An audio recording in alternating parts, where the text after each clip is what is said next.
high school football, you just never know what you're going to get. Once he tucks it in, it's all about quickness, moves, and speed. Malcolm Crispin, like he was shot out of a cannon. Once he breaks the line of scrimmage, you got problems defensively. Now it's Keyshawn over the right side, showing off his speed. Harris has had the game of his life here. Give the freshman all the credit in that one, Pat. They got their money's worth here tonight. What a game here at White Stadium.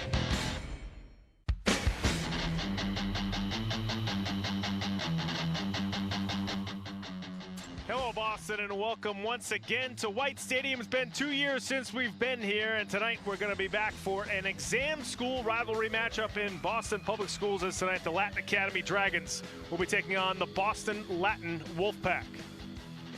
Hello, everybody. I'm Pat Flaherty, joined by my partner, as always, Alan Platt. And Alan, we're in week 3 of the BPS high school football season, but it's the first time we've been to White Stadium since 2019. It's just great to be back at this facility. I'll the old building survived, right? That's right. Still standing somehow, right? And it's very welcoming, too. I mean, That's feels in great shape. I was looking at it before.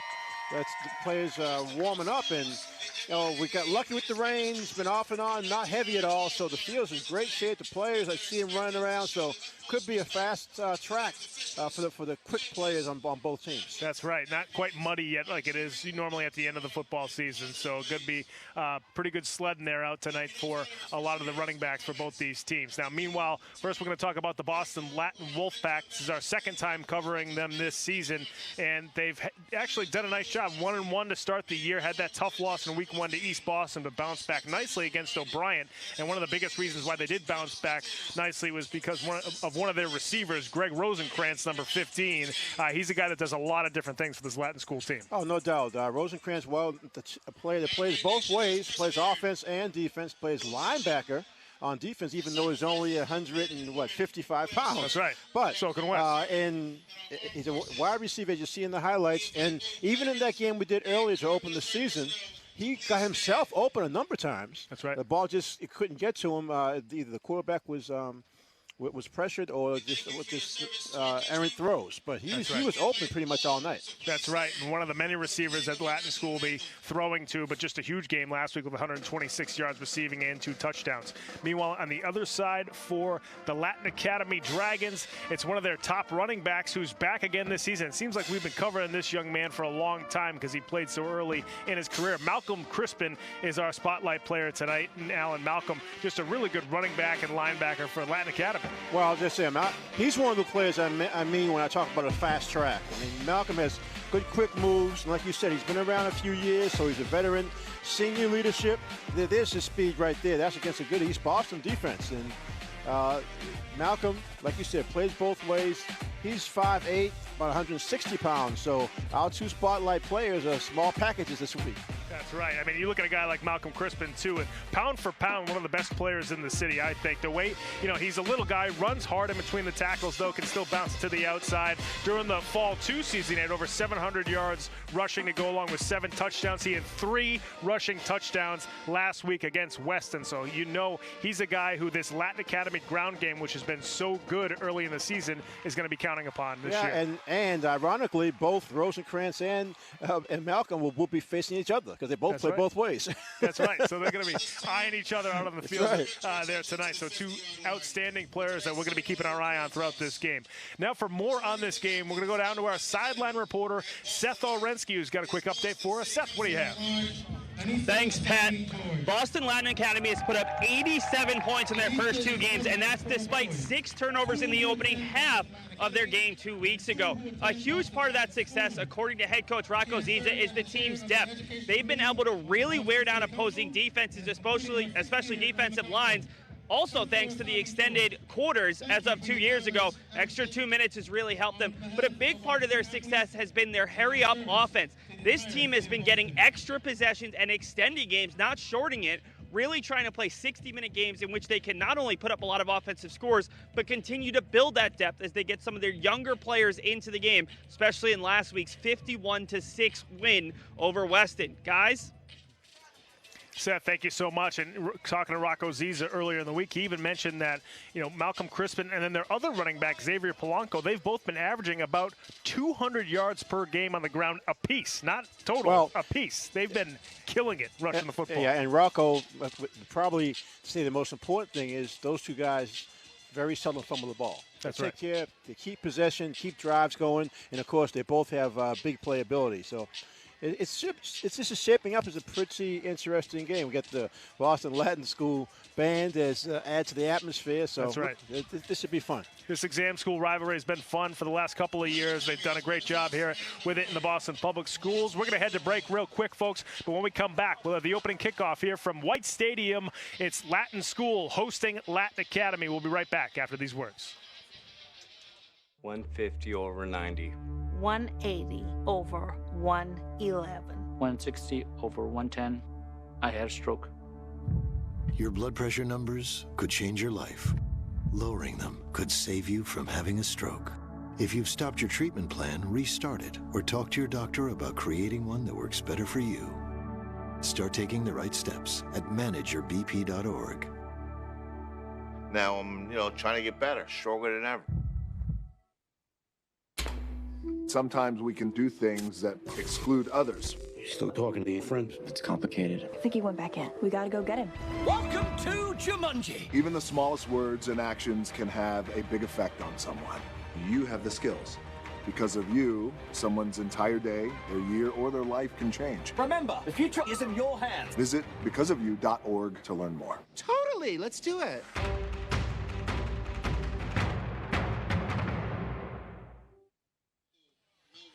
Welcome back to White Stadium in Jamaica Plain for a matchup of two exam schools in the Boston Public Schools. It's the Boston Latin Wolfpack hosting the Latin Academy Dragons. We're just about set to go here at White Stadium as Boston Latin School actually won the toss, but they deferred, so Latin Academy is going to receive.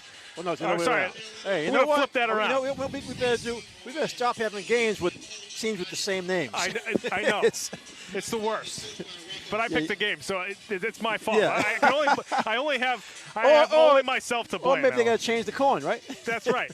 We usually go Boston Latin Academy. There you go. There you go. Boston Latin Academy won the toss. They deferred, so Latin School will be receiving. Latin School in the all-white uniforms with the purple trim. Latin Academy in the black unis with the yellow trim. They actually just got brand new uniforms, I believe.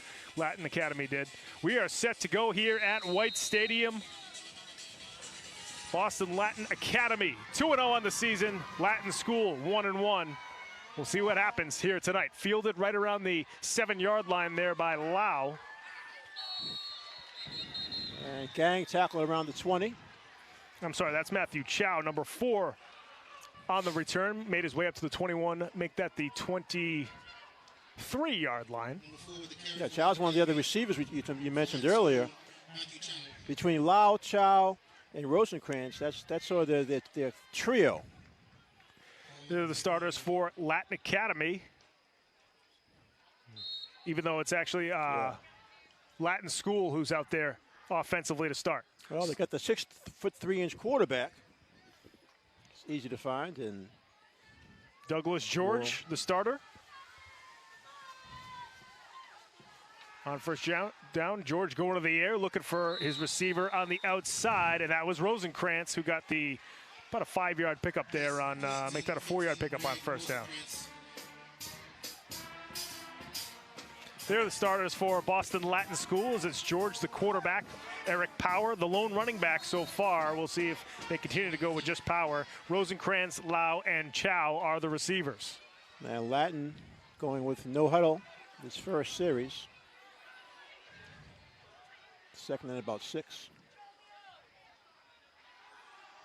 Douglas George getting wrapped up after a short gain there on second down. They try to fake to the fullback. Jason, but Latin Academy just stayed home. I'll say George did a good job to keep that ball as it slipped out of his hand temporarily. A little loss in the play, actually. Yeah, so about might even be 3rd and 7 now for the Latin Wolfpack.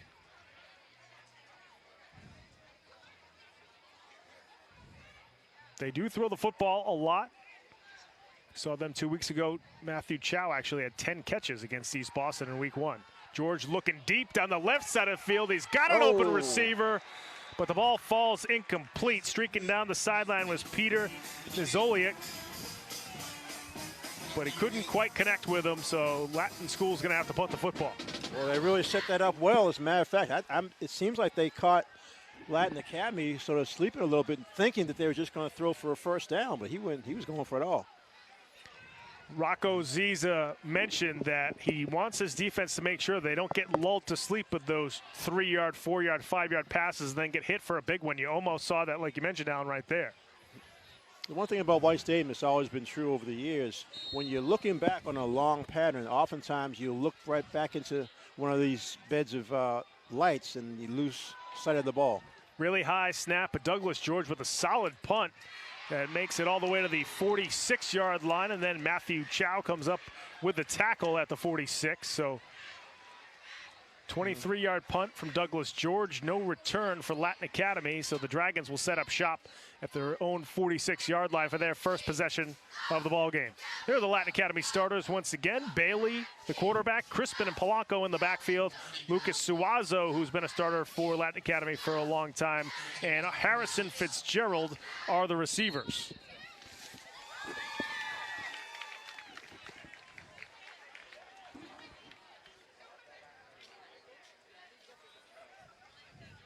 Bailey Belani, the quarterback, pitches it over the right side. Short gain on first down there for, looked like Polanco got the carry. Yeah, both these teams like to run, they prefer to run, but they have no problem passing. This is quick pitch in the first down play. They actually used Malcolm Crispin as a decoy on that play. Yeah, once again, it's Polanco, the deep back, Crispin, the fullback. Second down and 6 now for Latin Academy. They give it to Polanco again. Xavier Polanco fights his way forward up to the Latin School 46. Nice lead block on that play by Crispin. Helps his teammate get that gain.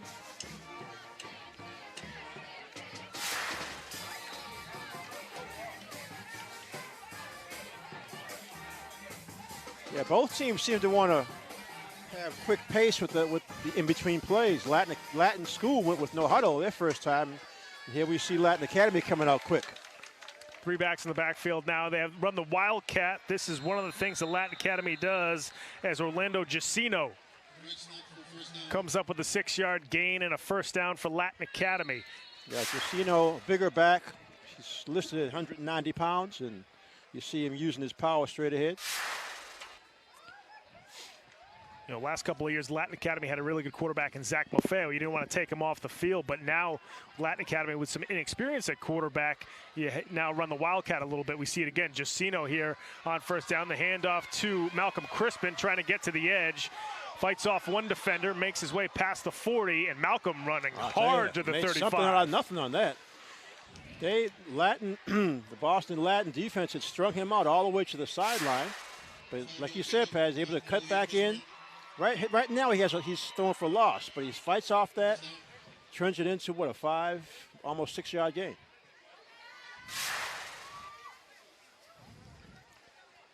Tough run there from Malcolm Crispin. Second down and 5 now for Latin Academy.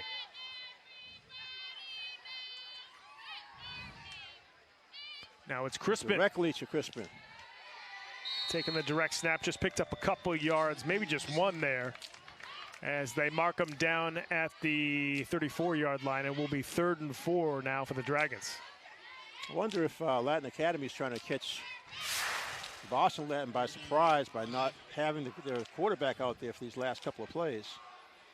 I mean, Boston Latin is going to key on Crispin anyway. They know that he's the real speed, big play guy.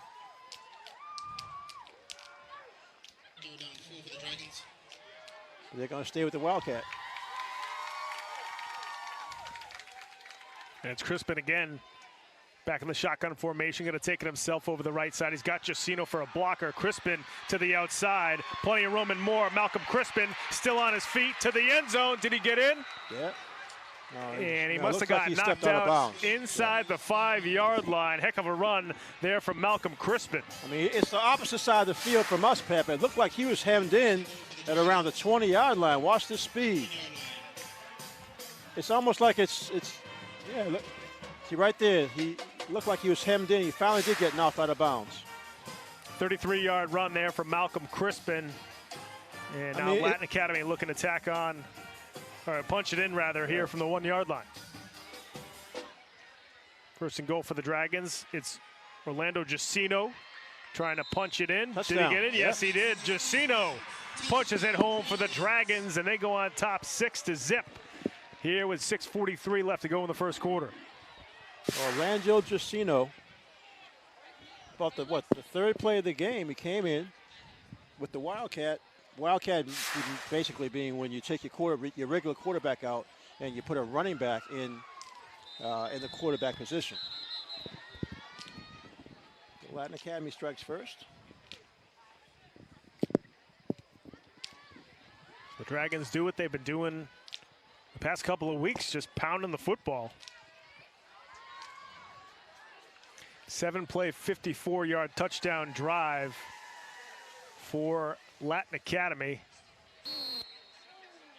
3 minutes and 30 seconds off the clock off that drive. Now in the 2-point conversion, they run the reverse here to Polanco, and Polanco's going to get in for the 2-pointer. Nice move by Polanco, because the defensive end for Boston Latin came across and looked like he had him hemmed in, but little fake to the outside, gets into the corner of the end zone. So it starts with Crispin taking the snap, straight handoff, and there you see one simple move gets him into the end zone.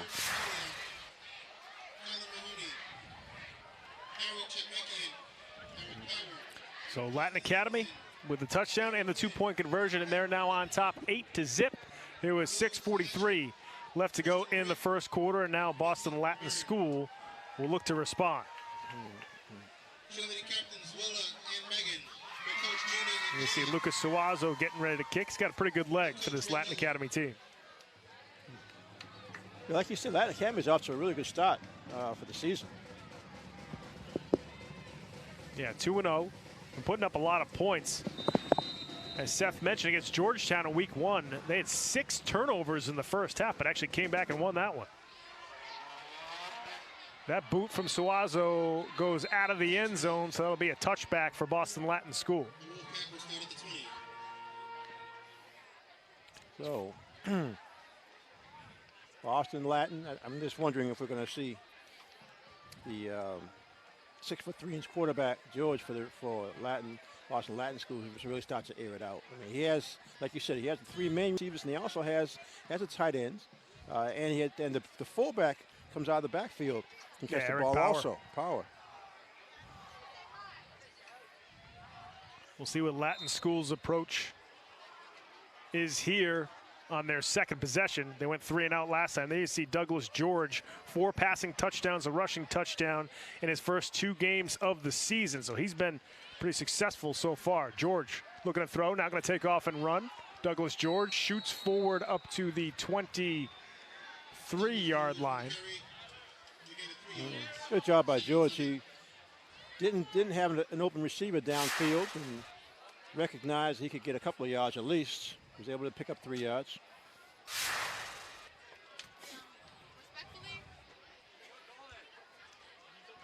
So 2nd down and 7 now for the Boston Latin Wolfpack.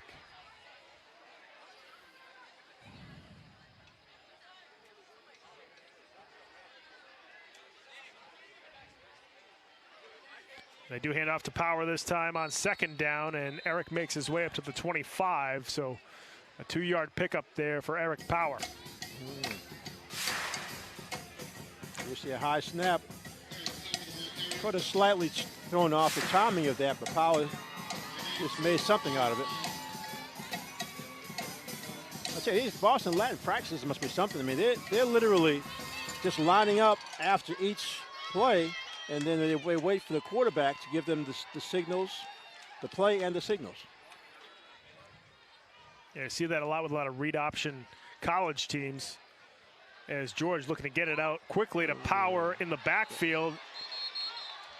And good hustle there for Latin Academy. That's not a that is not a fumble. Yeah. That was a, but that sometimes that's a free ball. Yeah, it was close to a lateral. Backward pass. If it was a lateral or backwards, then like you said, good alertness by. That was really close to being lateral. But anyway, it was an incomplete pass, and we saw Latin Academy, Polanco chasing after it just in case. So it'll be a 4th and 5 now for Boston Latin School. As they're once again going to have to punt the football. Douglas George again back to kick. A little bit better snap this time. George just straight up and down kick. That bounces.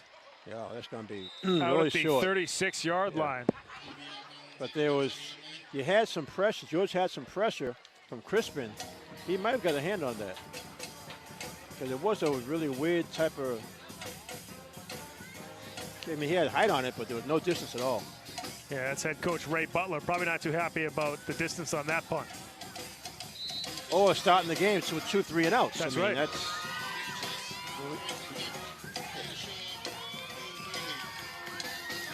So just a 12-yard punt there for Douglas George. Now Latin Academy in great field position at the Latin School 36-yard line. The handoff on first down to Polanco, and he is going to be wrapped up in the backfield.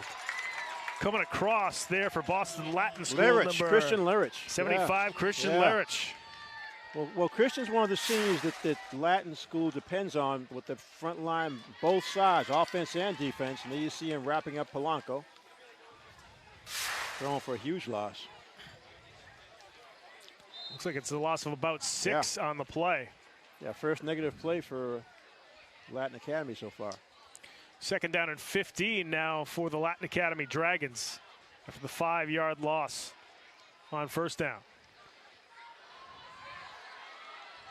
Bellany with a nice ball over the right side, but pass fell incomplete. Was looking for Suazo. Yeah.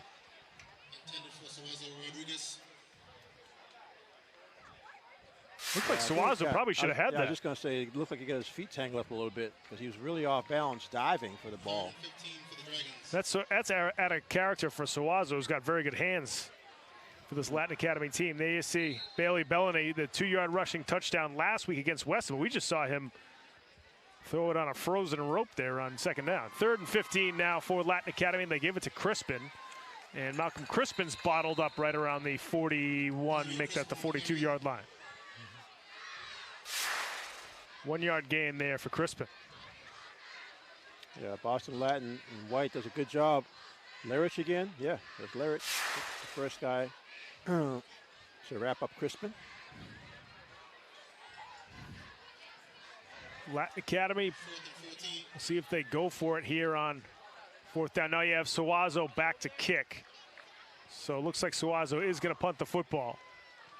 Sort of a drop kick right there from Suazo as he tries to coffin corner, and he does. Wow. Gets it inside the 10-yard line. Nice punt there from Lucas Suazo.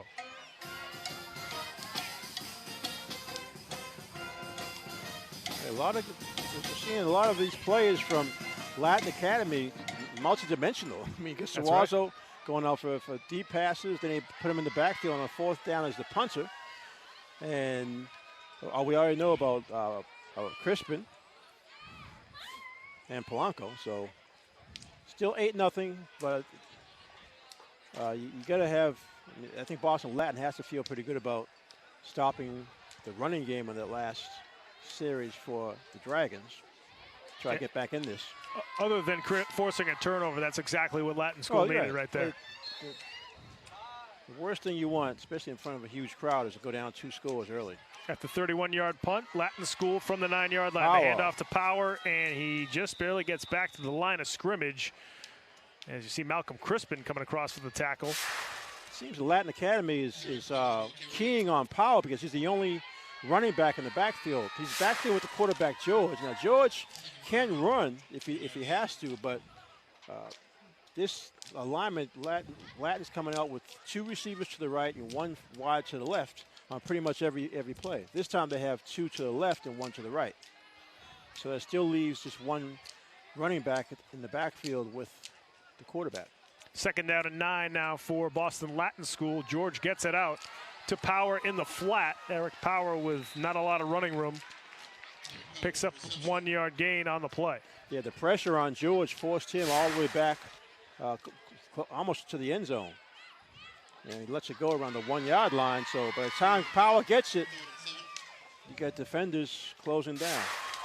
Yeah, Harrison Fitzgerald with a nice open field tackle there for Latin Academy. 3rd and 8 now for Boston Latin School.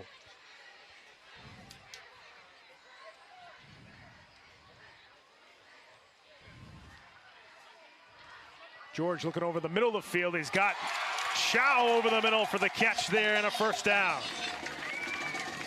Matthew Chow with a nice catch as the ball was a little bit behind him.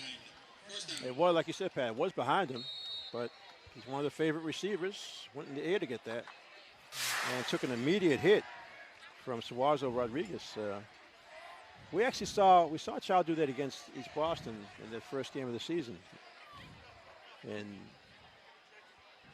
yeah, he had about 10 catches in that game, well over 100 yards. So 21-yard connection, 1st down here for Latin School. Now they get it to Rosenkrantz. A little bit of a screen, but Rosenkrantz has nowhere to go with it. Say, Suazo Rodriguez really finished off that one. Cornerback on the play actually had it covered already. Matthew Wynn. But yeah, you see a good clean hit by Suazo Rodriguez. Not surprised to see Boston Latin throwing the ball, though. They have good receivers. It's just a matter of, and George is a running threat, so if he can throw on the run. That's right. And we said he's 6'3". He's one of the tallest kids out there, so he can see over some of these smaller defenders. George looking over the left side, got another receiver. Another slant. It's Rosenkrantz again. Rosenkrantz and gets tied up right around the 44-yard line. Yeah, Boston Latin loves those slant patterns. He's slanting from the left flank to the middle and just trying to make whatever he can after the catch. Yeah, he got it right on the 1st down marker, so that is a 1st down for Boston Latin School.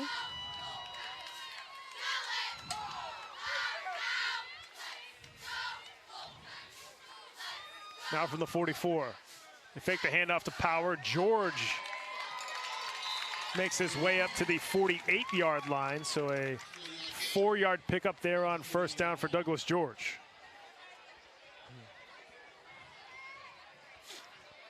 This is more like the Boston Latin offense that they want to run. Mix things up.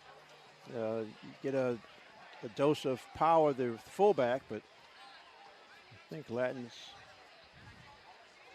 he's one more play before the end of the quarter. George flipping it over the left side. Looks like it's Chow again with the reception. Another 1st down. Matthew Chow coming up big. Picks up the catch now in Latin Academy territory at the 43-yard line. And that is going to do it for the 1st quarter here at White Stadium. Right now the Latin Academy Dragons on top of the Boston Latin Wolfpack 8-0. When we come back, Boston Latin School still driving. We'll see what they can do with it right after these words. If I could go back and change it all, I would. I think I'm gonna miss you the most. I'm sorry. I'm so sorry. I'm so sorry. Maybe it's just the little moments. If I could go back and change it all, if I could go back, I would. But I can't.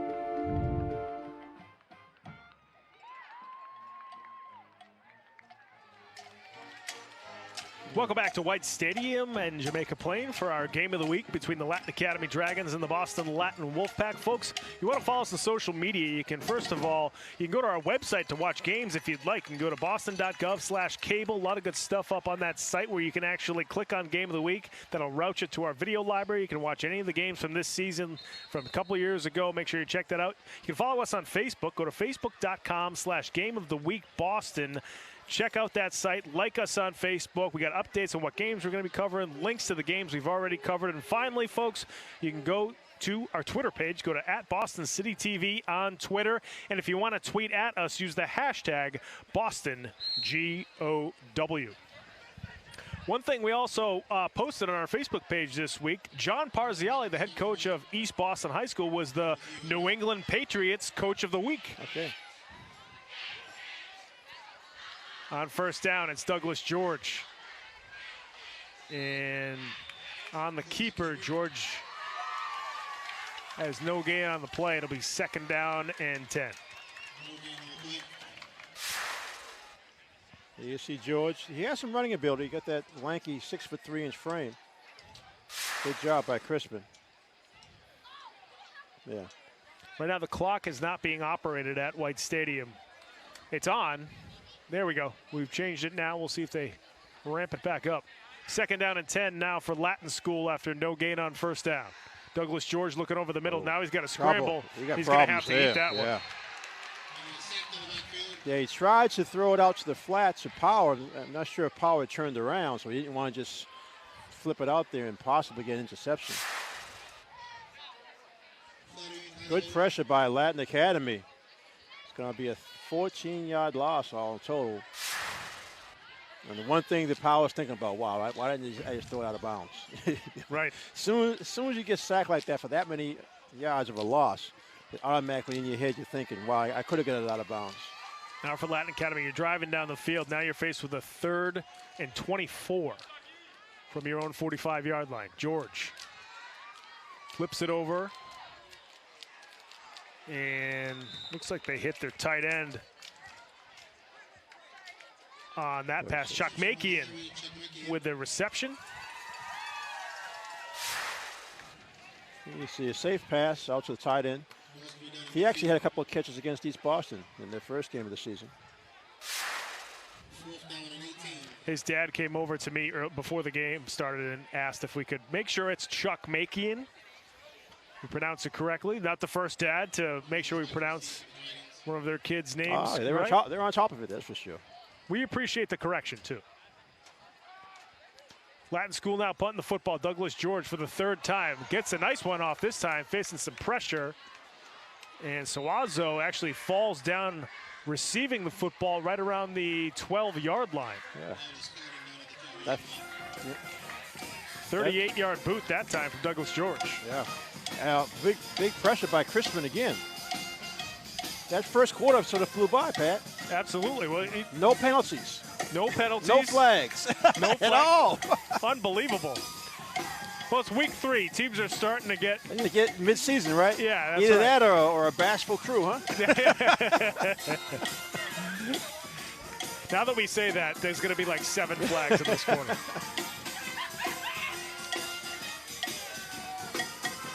Well, you mentioned earlier, both of these coaches thrive on discipline. That's right. And mental discipline keeps you away from a lot of penalties. Now on first down for Latin Academy. And it was Orlando Giacino where the quarterback keeper gained a yard or 2 on the play. Make that 2 yards. See, they use him for the Wildcat. The Wildcat because he, like I say, he's listed at 190 pounds. He might even be a little bigger than that. Yeah, he is more of a running back. He's not. I don't believe he's much of a threat to throw the football like Bologna is. Yeah. But with him in there, even without that threat, you got the 2, you got Polanco and you have Crispin. And there are a bunch of things they can do with those guys. They can pitch, simple handoffs, draw plays, misdirection. Crispin now lined up as the quarterback. Oh, first flag. Yeah, they got Latin School to jump off sides.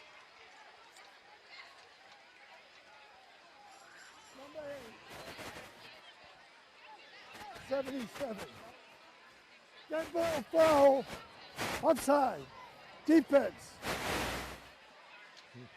Repeat the down. 2.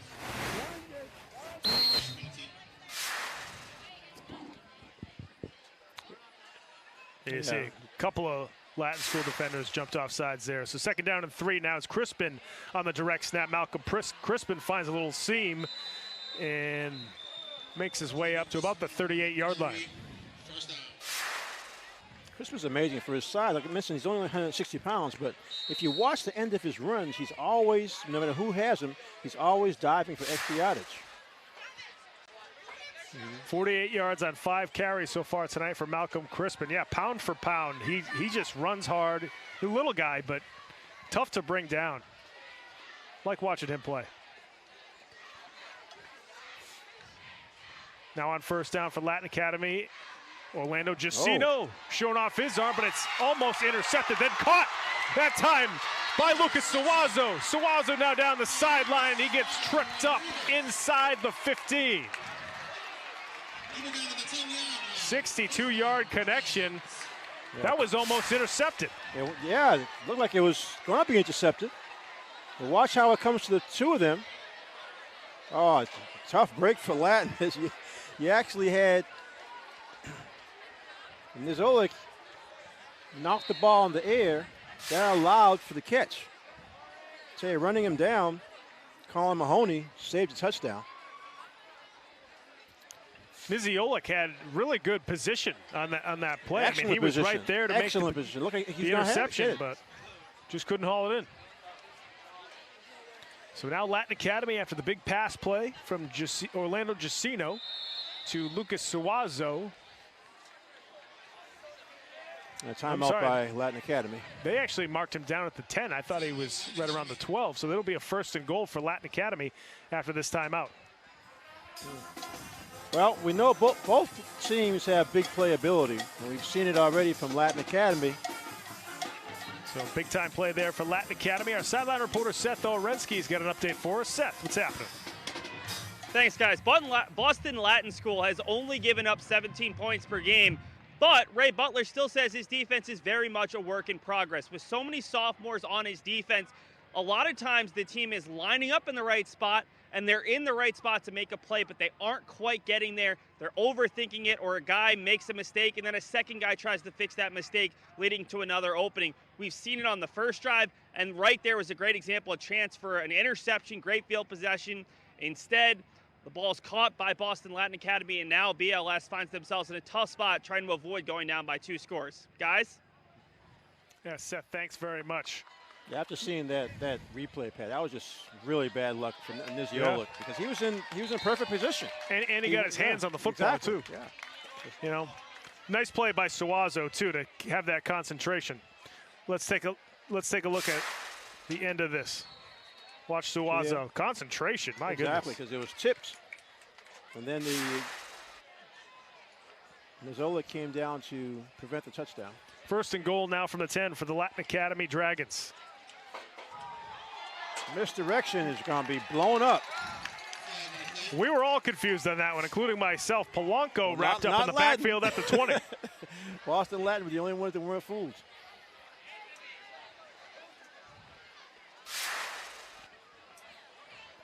It looked like a bobbled either handoff or pitch. I didn't quite see the action. You're right, he caught it on the bounce, so he saved possession. That could have been really disastrous. So they mark Latin Academy down at the 17-yard line, so it'll be 2nd and goal now from the 17 for the Dragons.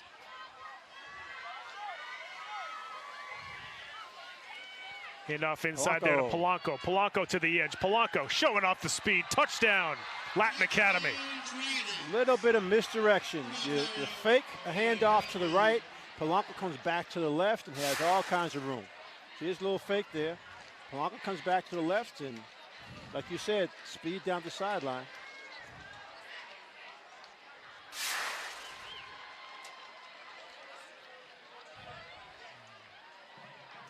Six-play, 82-yard drive for Latin Academy, and it's capped off by this Xavier Polanco touchdown. You talked to Rocco Ziza, who thinks Malcolm Crispin's probably the most complete running back on Latin Academy, but says Polanco's the fastest running back and the most explosive. Okay, well, that's a pretty dynamic duo. Early movement here on the two-point conversion. That one might be on Latin Academy. I think it is. False start. Yeah, a little over anxious. Foul. Illegal procedure on the center. 5-yard penalty. Repeat the down. They called it on the center, who's controlling if the football is hiked. But Well, sometimes, you know, they have that little exactly. glitch. Well, if you have a little that little glitch, or you're thinking to yourself, did he say 2 or 3? Right. So the glitch comes on 2 usually. Once again, the try here for Latin Academy. You got Baloney trying to throw the football to the edge. Can't hook up with his receiver there in the back of the end zone. So Latin Academy does not convert the two-point conversion. You see Baloney staying with the pass play and zip just a little too much on that.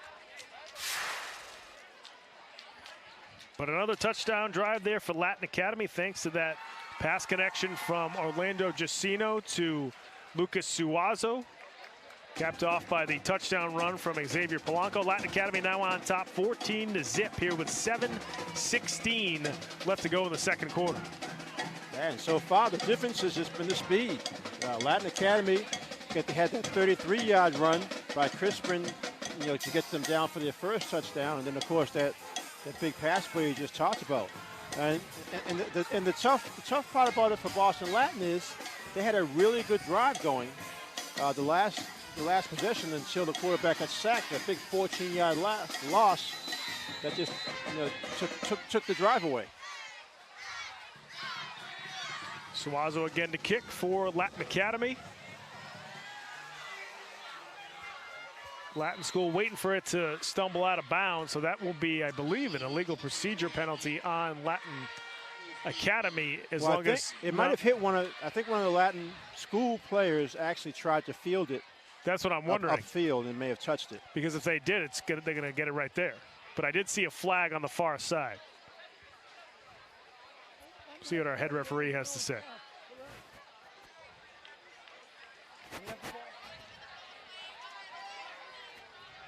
Coach, 35. I think it was a legal procedure. Illegal procedure. Oh, okay. On the 35. All right, so Latin's going to be happy to take the ball at the 35 to start this drive, and I think that they found something with those slant patterns from either side, either the right or the left, Chow and Lau.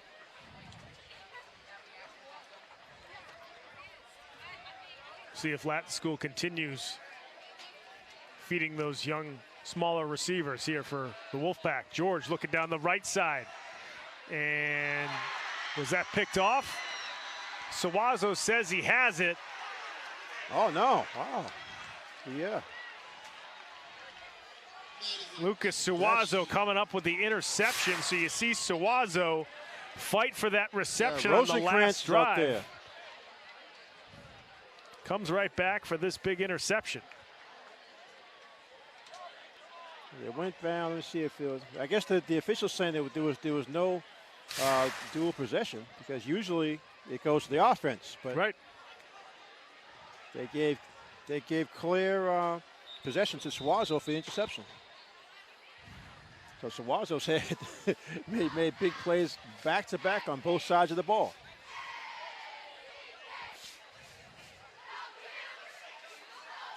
But again, I'm not surprised at all to see Boston Latin try plays like that, because just like you said, the coach for Latin Academy said he has to warn his defensive players about getting, sort of lulled into all these short passes that Latin likes to throw. Now on first down, they give it to Crispin over the right side. Malcolm Crispin again fighting for yardage. Malcolm Crispin with a stiff arm up to midfield.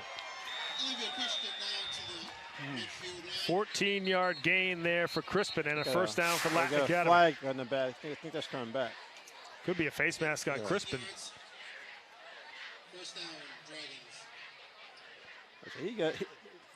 He got some pretty good upper body strength. He is a strong for kid. 160 pounds to be throwing a stiff arm like that.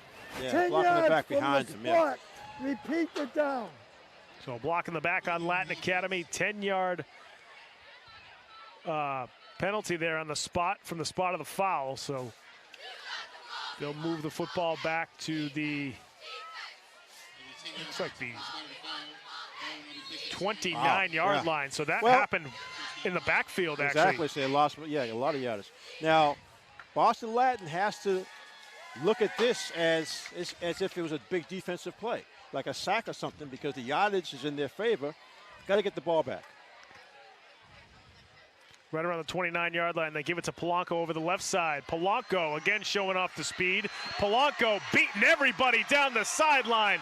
Xavier Polanco will not be touched.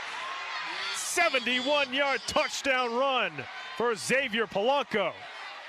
Wow, I just said how Latin had to make a stop, and you think that on a 1st and 15, that's the time to do it, but Rocco Ziza wasn't, I guess he wasn't lying to you, huh, Pat? No, he said. I mean, look at the speed. My goodness. He just blew by the entire defense on that play. And that was Mahoney again. Mahoney was the one who ran down the receiver on the big pass play. That time he didn't get close to Polanco. 71 big ones for Xavier Polanco. Latin Academy now looking to tack on the 2-point conversion. They try to run the reverse to Suazo, but Latin School sniffs it out in the backfield. But Latin Academy now on top 20 to zip after a 71-yard touchdown run from Lucas Suazo, a nice little Xavier Polanco. Little juke right there on Rosencrantz to get himself back. I can see he opened up the space between himself and the defender. And like I said, Mahoney can run because he ran down Carzo on that long pass. It's almost like everything going right for Latin Academy, and Boston Latin School can't get a break so far. Xavier Polanco, 71-yard touchdown run on just 2 plays there for that drive for Latin Academy. So we're on pace to have 2 of the Latin Academy running backs have 100 yards each in this game. Yeah, no question. That's par for the course with this Latin Academy backfield so far this season. Now think about this, Pat. Coming into this season, Rocco Ziza wasn't sure what he really had because he lost a couple of running backs last year. Right, lost his quarterback, lost one of his running backs, lost a receiver. And I mean, Rocco's been around long enough to know. The reality is that when when younger players are moving up to the starting lineup, especially ones who've been waiting for a while. That's right. You never know exactly what you're going to get. You may get some decent play, you may get spotty play, or you may get really extra play, which is what he has. That's right. mean, you have Crispin and Polanco, who are threats. Yeah, threats from anywhere. I don't think I've ever seen him smiling in the first half. but you basically have players who can score from any place on the field. And for high school football, that's a rarity. Well, one of the biggest surprises this year for Latin Academy so far has been their offensive line. They graduated 4 starters from last year. They had the left tackle coming back this season, but they have 4 brand new guys. They've been doing a great job for them, opening up all these holes for the running backs. They were chomping at the bit when they were on the sideline all this time. And of course, if you work hard in practice, that's right. It definitely shows once you get hit at White Stadium. That one fielded right around the 10-yard line. Rosencrantz opens it up down the left sideline. Greg Rosencrantz going to take it to the house. Touchdown, Boston Latin. Beautiful run. I'll tell you, he made one little fake around the 25-yard line that opened everything up for him. Oh, you picked Rosencrantz as one of the spotlight players, right? He's a playmaker. And because he plays both ways, he's going to have a chance to have the impact. Now watch the right of your screen. As he comes down, he's going to make one little fake to the middle and then pop back out. See? Right there. Now it gets back into the middle of the field, and that's just speed after that. And, of course, from the Latin Academy side, guys get overexcited. You don't stay in your lane. That gives a returner that kind of room. So I think obviously a great play by Rosencrantz, but at the same time, on your kickoff coverage, there's no way a player should literally go untouched. That's right. I mean, there was nobody near him. If everyone's staying in their lane, someone's going to get at least an arm tackle or something. Wolfpack now looking to convert the 2-point conversion. It's a fun game so far. It's only the first half. Douglas George looking to throw it over. Nice catch. Nice catch. Chow, who comes up with the 2-pointer. Good thing George did. He threw that low enough so that only Chow could get it. And Chow was able to go down under control and pull it in. Here's another look at the kick return for a TD from Greg Rosencrantz. Well, it also helped he caught on the run, so he didn't have to go chase a bouncing ball. But once he makes that one little move there, there's nobody else around. I mean, you see a lot of kickoff returns for touchdowns, but it's very seldom that the guy doesn't get touched. That's right. Sometimes an arm tackle or a reach or something. On that replay, there was nobody in the frame. Nothing. Exactly. So Rosencrantz. Boy, just what the doctor ordered there for the Wolfpack. Oh, yeah. You're talking about, I was just going to say, I was looking at the clock. It was like a little over 6 minutes. That's plenty of time. Right. But can they sustain a drive with their passing game? And now Rosencrantz, he sort of got them back into the game with this one. And like we always say, the 2-point conversion is very important. Yes, Latin Academy's now missed two of their 3 2-point conversion attempts. So we'll see if that comes back to haunt them at all. But Latin School, after that great kick return for a touchdown by Greg Rosencrantz, cuts the Latin Academy lead down to 12 here with 5:56 left to go in the second quarter. AC Rocco Ziza doesn't really have the smile that we saw. Well, that's why I mentioned it. I mean, it's great when you get a 71-yard touchdown, that you maybe didn't expect. That's right. But you definitely turn didn't around and to give up a kick return not for a at touchdown. all. Yeah. We'll see how Latin Academy responds. They're putting the ball flat. I don't know if they couldn't find their tee or what. Because they used the tee earlier in the game. Squib kick there from George, fielded right around the 20-yard line by Suazo. Suazo looking for an opening. He's dragged down right around the 35.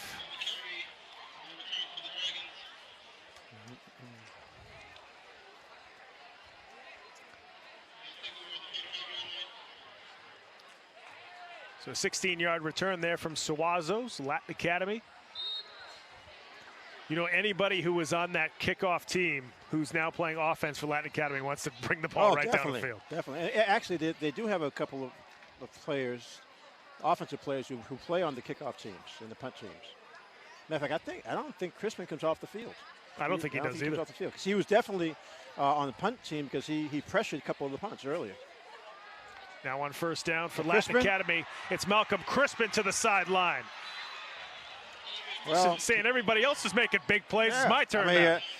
I don't know what's going on with that right defensive side of Boston Latin, but for some reason, this Latin Academy has found a way to get outside, get to the sideline. A couple of huge runs. Yeah, we mentioned that both of them will get 100 for the game. They're both at 87 right now. Yeah, they might have 100 at the half. Well, one or the other, right? At least one of them. First down here for Latin Academy. It's Justino going to keep it on the Wildcat here as he's bottled up at the line of scrimmage. Nowhere to go with it for Orlando Justino.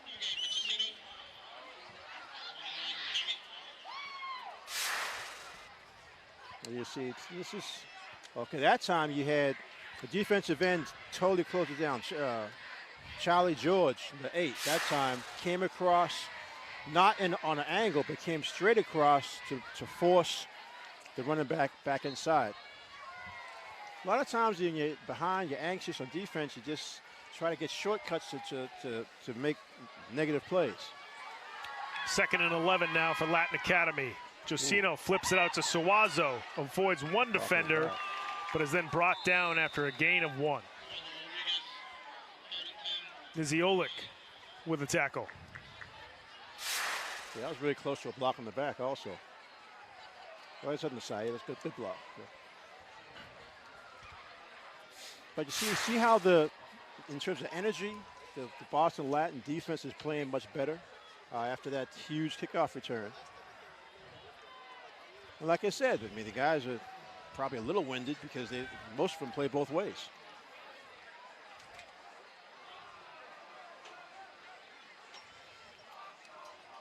Coming up on 4 minutes left to go here in the second quarter. Latin Academy faced with a 3rd and 10 from the Latin School 40.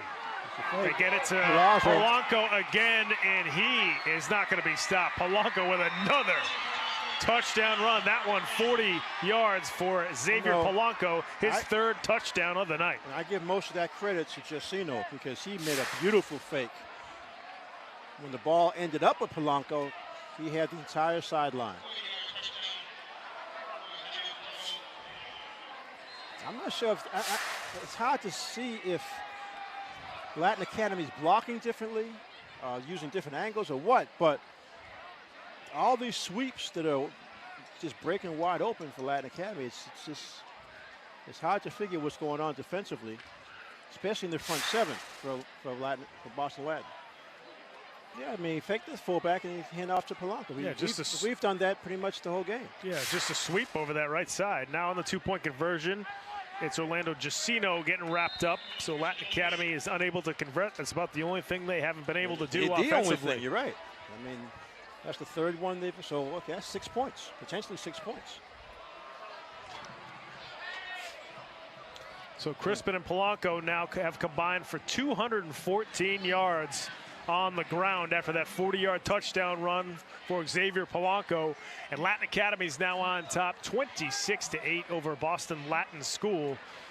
And boy, what a gut punch to the Wolfpack. They just had that kick return for a touchdown. They're cutting it down to 12. And the Latin Academy comes right back with a big touchdown run. I mean, within less than a minute. So exactly, that's. I mean, you're talking about a Boston Latin team. They ran up 34 points last week against O'Brien. You know, and we saw them score 14, and they had a couple of other opportunities that either overthrown passes or drop passes. They had a turnover in the red zone as well. That's right. So this 3rd game of the season, but still, Coach Ray Butler for Boston Latin, sure, he just wants more consistency.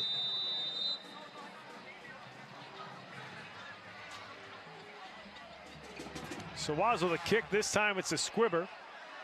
Fielded right around the 13. And Chow is drilled right around the 24-yard line. Malcolm Crispin. Yeah, I noticed before that Crispin is on the kickoff team. He's definitely on the punt team. He doesn't come off the field. Guy is just a football player. Yeah, left to your screen. Watch 28. Boom. Form tackle. Good, clean tackle. Shoulder to shoulder. And now Crispin's going to go in as an inside linebacker at 160 pounds.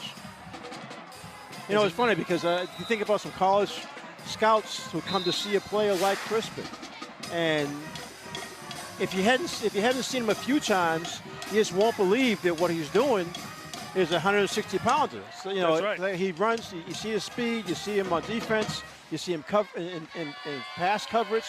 You see him blocking as the fullback. Does a little bit of everything, that Malcolm Crispin. He's definitely a college player. Now from the 24, Latin School looking to flip it out to Power, and he could not hang on to the football. Yeah, that was the timing was a little off on that one. Power had actually turned to look first, but then by the time he turned back, Power was already on him. Douglas George now 8 for 12 through the air.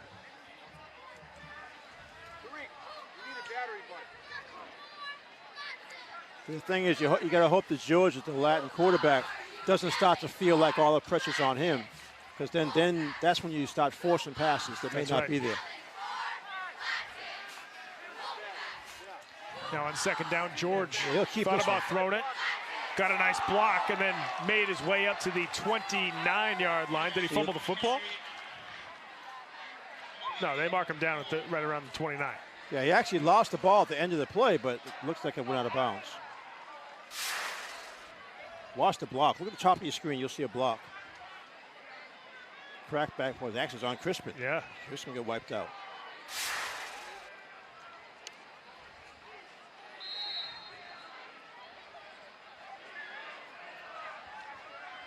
Well, the ball must have bounced backwards and out of bounds because it's now a 3rd and like 7.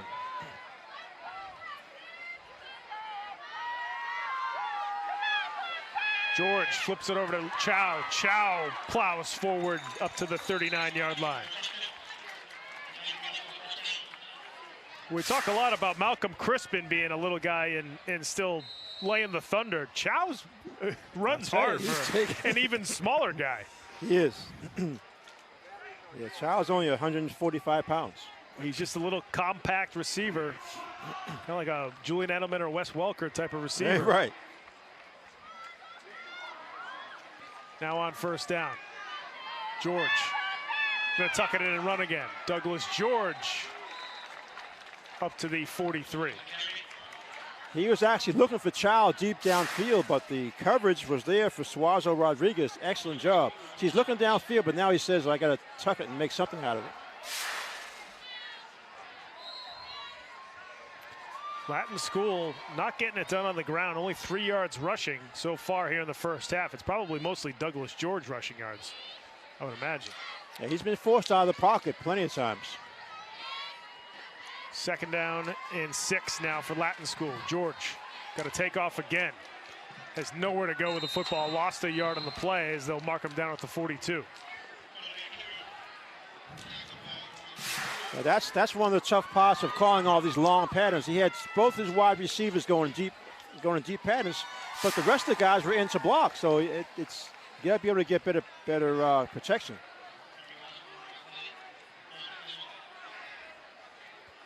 You got Rosencrantz split out to the left. Then you have who's it? Chow and Lau on the other side. On the top of your screen. 3rd and 8 now for Latin School. George over the middle. You had 2 receivers. You had Chow and and the tight end. Chuck Makian. Right. Also going over the middle. Somebody either must have ran the wrong route or sometimes receivers. Yeah, because they brought the defenders toward each other. That's right. So Latin School's going to have to punt the football. Here with 1:34 left to go before halftime.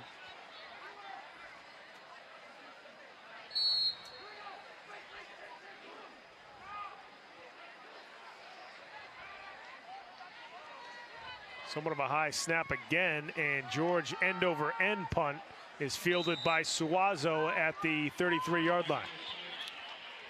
You know, we always talk about key plays in the game. I go back to the first quarter when it was an 8-0 game, and Boston Latin actually had a nice drive going, but then George got thrown for a 14-yard loss. You know, it took them out of 4-down territory. They eventually lost the ball on downs, and Latin Academy came right back and scored quickly. And so that one play is this first half is probably key in terms of the turnaround from a close game to 18 points. Now on 1st down, going to the air, and Polanco couldn't hang on to that pass from Baloney. Got some holding in the backfield.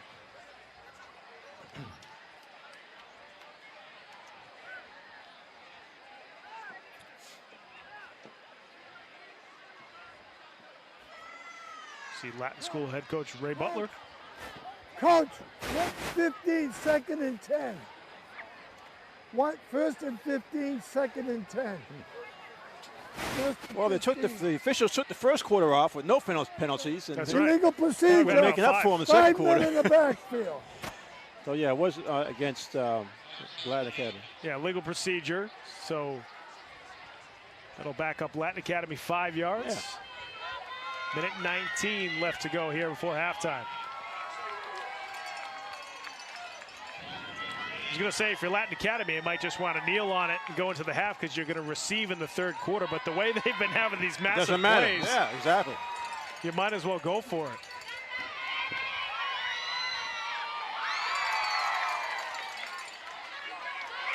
First and 15 now for Latin Academy. They run a scissor play inside to Malcolm Crispin, and Latin School bottles it up.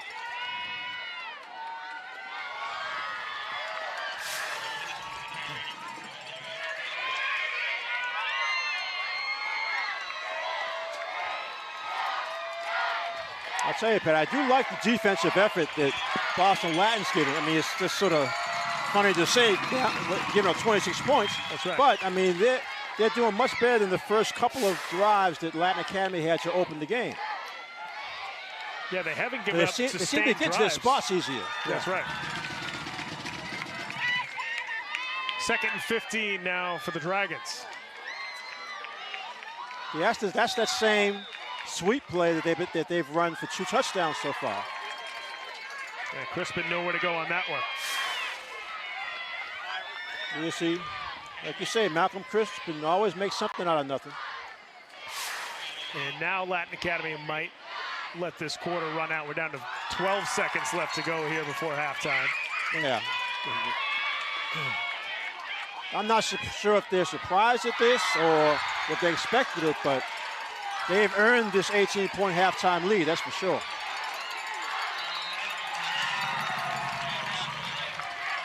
And that is going to do it for the first half here at White Stadium. Latin Academy on top of Boston Latin School, 26-8.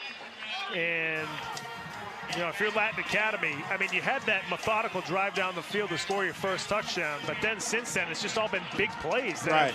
Well, the one word you used in the open was explosive, right? That's right. You talked about Polanco's speed. You talked about Crispin's speed and strength. You talked about the passing game with the wide receivers, and that's all we've all seen it. And right. It's unfortunate for Boston Latin. Offensively, they've just not been able to keep up. I mean, they got the 1 touchdown on special teams with Rosencrantz with that amazing kickoff return for a touchdown, but their offense from scrimmage really has to get geared up. If they have to go to this short passing game, go it and just do it, but you get over anxious a lot of times. That's right. Then you're down 2 scores, you know, you start going like they've thrown a lot of deep passes. That's right. The one that Rosencrantz couldn't catch, the 50-50 ball. Yep. Key play again. If he pulls that in, they're in the red zone. That's right. But Latin Academy has done it on both sides of the football, except for that one breakdown on the kickoff. That's right. Boston Latin School head coach Ray Butler is with our sideline reporter Seth Orensky. Seth, take it away. Joined by BLS coach Ray Butler. Coach, I'd like to start with Greg Rosencrantz. He now has 5 touchdowns in 3 different ways. How big was that for your team to give up the big touchdown and get one back, at least momentarily, to get a little bit of confidence back in this game? I hoped it would have built a little bit more momentum than it did, you know. What makes him such a special player? Greg works hard. You know, he's a hard-working kid. He studies hard. He makes sure that he knows what he's doing. He's a team leader. All those things you look for, you know. Defensively, it seems like you're pretty solid when the ball stays within the tackles, but when they're getting out wide, they're having some success with a couple of big runs. What's the message to your team defensively at halftime? Start doing what you're supposed to do and stop sneaking inside. That's just inexperience. On the offensive side, you guys have been able to get a couple of drives going, but haven't been able to put it in for points. What do you need more of out of your young quarterback? Doug's doing a great job. He's making some good decisions. I just think we need everyone around him to also play a little bit more intense. Coach, thanks so much for your time. Good luck in the second half. Guys, take it away. Thanks so much, Seth. And Coach Butler, I'm sure he's frustrated right now, giving up all those big plays there in the first half. And also, he's probably frustrated about his offense. They haven't really been able to sustain one of those long drives that they're Most definitely. And if you think back to the opening game we had a couple of weeks ago, one of the things that Coach Butler said in an interview that might have been halftime, he was saying that his guys are getting in position, but they got to finish off the play, meaning that you got to, when you get open, you got to catch the football, make the completion. On defense, when you get in position, you got to make the tackle. You can't let the running backs run through your arm tackles. You've got to make the tackles. You mentioned a few times there's a bit of a size difference with some of the specialists. And that's true. One of the wide receivers is 145 pounds. That's right. But he's the one getting open. He is. So I think if you're thinking about any kind of adjustments, I think you start throwing the ball to him a lot more. Yeah, I really do. Chow really had a nice first half there, and we saw him week 1 have 10 catches. I think he's going to get fed the football a little bit more. Maybe they can get it to Rosencrantz too, because we see the kind of playmaking ability he has as well. That's the frustrating part. They have the weapons. That's right. It's just that the plays are not being completed. That's right. Well, we'll see if that can change the second half there for Boston Latin School. They're in a pretty big hole. They're down 26-8 over this very tough rushing attack from Latin Academy. Folks, we're going to head to break. When we come back, we'll have our halftime stats, and we'll get you ready for the third quarter here from White Stadium here on Game of the Week. Make sure you stick around.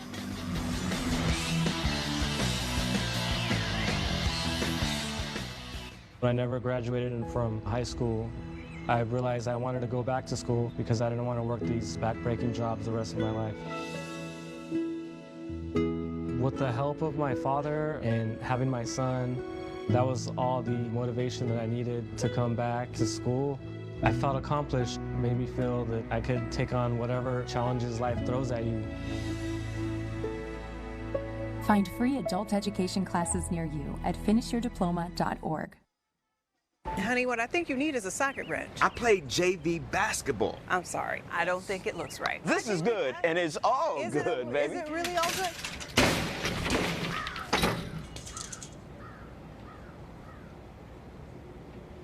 If you love me enough to routinely test your handyman skills, not to mention the strength of your marriage, then of course you'll visit nhtsa.gov/the-right-seat to make sure I'm in the right car seat. I'm gonna call my dad. 1 in 3 adults has pre-diabetes. That means it could be you, your favorite brother, your other brother, yes. You, your football buddy, your football buddy, you, your plumber, Breathe right into your foot. your plumber's masseuse, Yes. you, your dog walker, your cat jogger. With early diagnosis, pre-diabetes can be reversed. Take the risk test at doihaveprediabetes.org.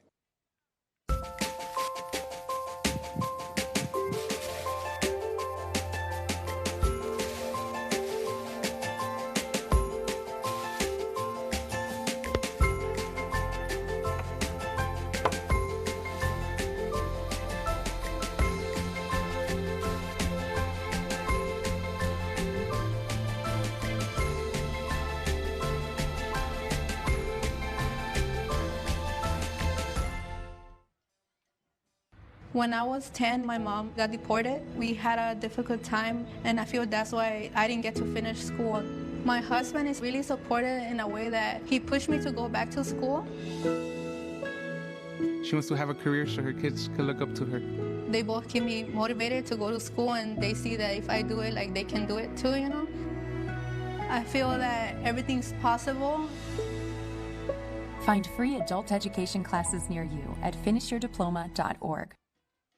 Each year, there are more than a dozen significant tropical and winter storms that threaten the East Coast. So chances are there will be more hurricanes and blizzards near here again. And between school, sports, and social lives, chances are you won't be with your kids when it happens. Will they know what to do? Ready.gov/kids has all the educational tools and information to make the conversation easy. When the time comes, chances are they'll feel prepared, not scared. So talk with your family today. All right, Monroe, you ready? Monroe. Here we go, the butterfly.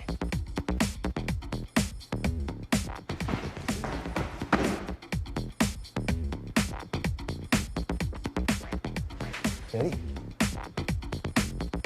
Ooh.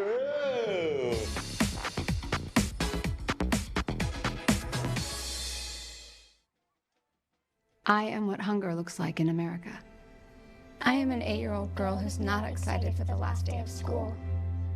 Because this may be the last time I'll have lunch. Till September. I am a single father of 2 who works 3 part-time jobs, and that's still not enough to put food on the table. I was created by artificial intelligence from faces of the 1 in 8 Americans who struggle with hunger. Feeding America, 200 food banks strong. Imagine being fired because of who you love. Imagine being denied medical treatment because of who you marry. Imagine being evicted because of who you are. Millions of Americans don't have to imagine this. They have to live it. Because in 30 states, it's legal to discriminate against LGBT people. Jordan knows he shouldn't eat this entire bowl of nachos, but tonight he's earned that right because a few hours ago in the middle of happy hour, he recognized a sign. Not from the gods or a bolt of lightning, but from a double heart, a kissy face, and a fourth ha in ha ha ha. That's when Jordan knew he was buzzed. So when it was time to go, he got a ride home instead of driving. Be a legend like Jordan. Recognize your buzzed warning signs and get a ride home. Buzz driving is drunk driving. The vaccine has helped me and has given me some sort of confidence into being back in public. Ahora puedo decir que me siento feliz de haberme vacunado. No me dolió, si eso es alguno de sus preguntas. Y tampoco tuve un efecto secundario muy fuerte, nada más fue sueño. En verdad les recomiendo a todos los estudiantes que se vacunen. Es algo seguro y es algo que nos ayudará a retornar al mundo que alguna vez conocimos. So to all the students, I really recommend y'all to get vaccinated. It is something safe and it is something that is going to help us return to the world we once knew. Thank you.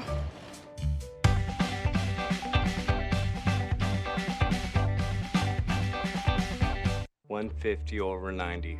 $180 over $111. $160 over $110. I had a stroke. Your blood pressure numbers could change your life. Lowering them could save you from having a stroke.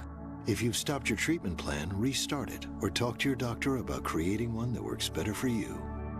Start taking the right steps at manageyourbp.org. Now I'm, trying to get better, stronger than ever. Sometimes we can do things that exclude others. You're still talking to your friends? It's complicated. I think he went back in. We gotta go get him. Welcome to Jumanji. Even the smallest words and actions can have a big effect on someone. You have the skills.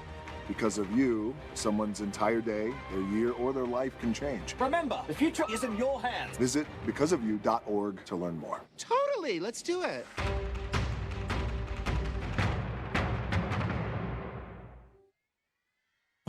Meet the scan, a simple procedure whose mission is to detect lung cancer early.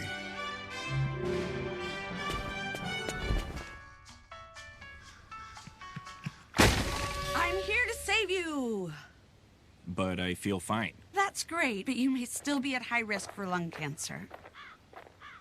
Oh man, that's a new fence. If you smoke, early detection could save your life. Learn more at savedbythescan.org. Our hearts are made stronger by how we treat others. Put her there. The light you share can impact those around you, but so can the darkness. Later, twerps! Did Pete saying mean things bother you? So when you reach out to another person, take a moment to consider how they will feel and let your heart be the key to making a difference. Because of you, someone's entire day, year, or even life can change. In every heart, there's hope.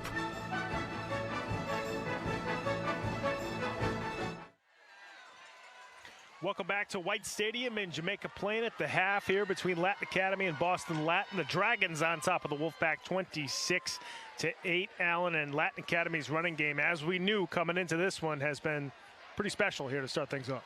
Speedy. Speedy, no question. Start out with Speedy because those two running backs, Polanco and Crispin, they've been amazing. I've actually been surprised. I think the Boston Latin defense is surprised at the kind of speed they're looking at because, again, coming into this season, there was the thought that losing some of the offensive weapons for Latin Academies last year was going to affect this team, but they've made some adjustments. They clearly have a different type of running scheme, trying to get to the sidelines, and so far it's worked for both of them. Yeah, it's working wonders here for the Dragons. We're going to take a look at the halftime stats here before we get going here in the third quarter, and first up, it's going to be the Boston Latin Wolfpack. Oh, the Latin Wolfpack, they George threw the ball 14 times, had 9 completions, 69 yards, did have that one interception, which was a challenged play. Rushing yards, just not much there at all. The quarterback's done a lot of running, but Boston Latin's been trying to throw the ball because they've been so far behind the first half. And receiving, Chow, we talked about him, 4 for 46 yards, and Rosenkrantz at 4 also for 23 yards. Let's take a look at Latin Academy's halftime stats. Latin Academy's, it's amazing. You talk about Jusino. They had the one long pass out of his 2 completions. Belloni, so far, not a whole lot. He's only thrown the ball twice and hasn't completed one yet. But that middle stat is the one that's turned this whole game around. You've got both Polanco and Crispin, both with touchdowns and with yards. 127 yards, Polanco, and 218 yards combined. Yeah, for Crispin. Those are stats you see at the end of a game from that rushing. So it's amazing. Just an amazing first half here between both those running backs. They're set to go here at White Stadium to get going for the second half here at the start of the third quarter. Latin School kicking off to Latin Academy. And once again, Polanco on the return. Not the guy that Latin School wants to see return on the football as he makes his way up to the 37, maybe the 38-yard line. Folks, we'll see if we can get maybe some halftime highlights in just a few of those 2 outstanding running backs. Let's take a look at. I don't know. There's so many of them. I'm not sure. You see Crispin. We talk about his speed, but he also has the ability to elude tacklers and, like I always say, make something out of nothing. Polanco, this is straight speed. One little juke move gets there. This is one of the runs for Crispin, showing his power, and Polanco straight out speed to get that long. That was a 71-yarder, the end of the 71-yard touchdown. Now on first down for Latin Academy, again with the Wildcat, and it looks like it's Crispin there on first down. Picks up 3. Well, for this game, I mean, I think Latin Academy being up by 18 points may decide to just stay with the Wildcat and, just pound the ball on the ground. Definitely don't need to pass. You could decide to use a pass as to try to catch Latin by surprise, but they're running so well, there's no reason to change it. 2nd and 7 now for the Dragons from their own 41-yard line. Now it's Jusino off the direct snap out of the Wildcat, makes his way up to the 44.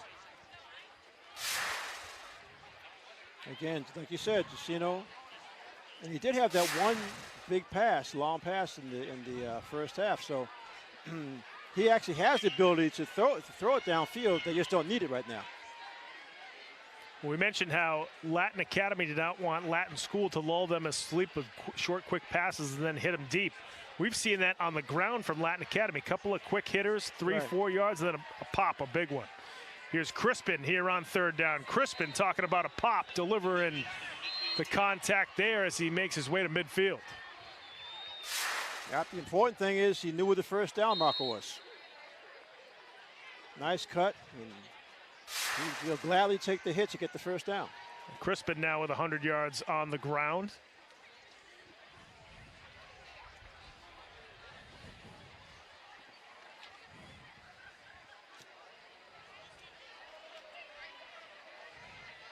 Dragons with a 1st and 10 from midfield. A handoff to Polanco over the left side. Deja vu here for Xavier Polanco. Still in the open field is Polanco. He's going to scoot in for his 4th touchdown of the night. 50 big ones for Xavier Polanco.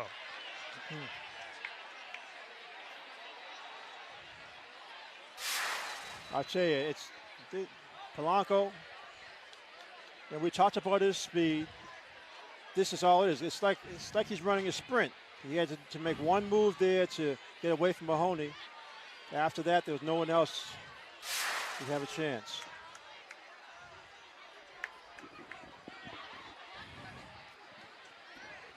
Dragons now looking to tack on the 2-point conversion. They haven't converted this since their first touchdown. Jusino looking to flip it over the right side. And a nice catch there by Lucas Suazo for the 2-point conversion.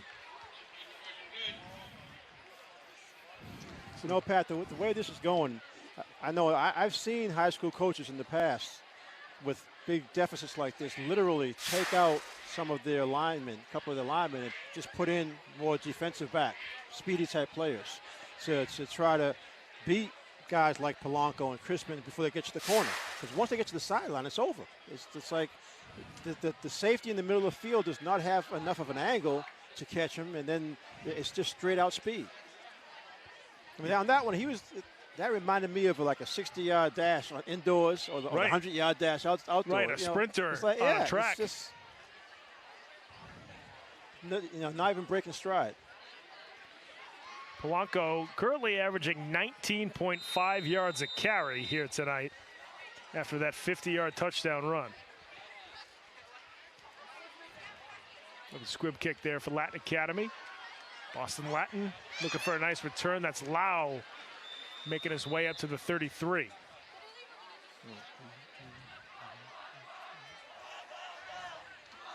I'm sure Coach Butler for Latin will watch this replay. Try and get to the middle. Look for any kind of opening, but as you can see, those defenders in black, Latin Academy, those kids are staying in their lanes now after getting burned for that long touchdown run by Rosencrantz. I saw Coach Butler earlier talking to Will Sahatchi and almost on some technique up front on the defensive line. You wonder if some of the linemen are missing their assignments. It's just so unusual to see the same plays break so wide open, fumble the football. Douglas George fumbles the football. Latin Academy recovers at the 38. Boy, when it rains, it pours. Talk about everything going wrong. Yes.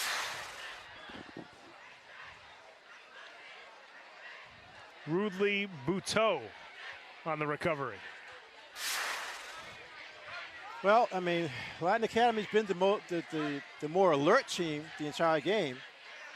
Just another example of that. It's just a tough break for the quarterback. I mean, he's trying to make some yardage with the pass play breaks down. He just had the ball knocked away.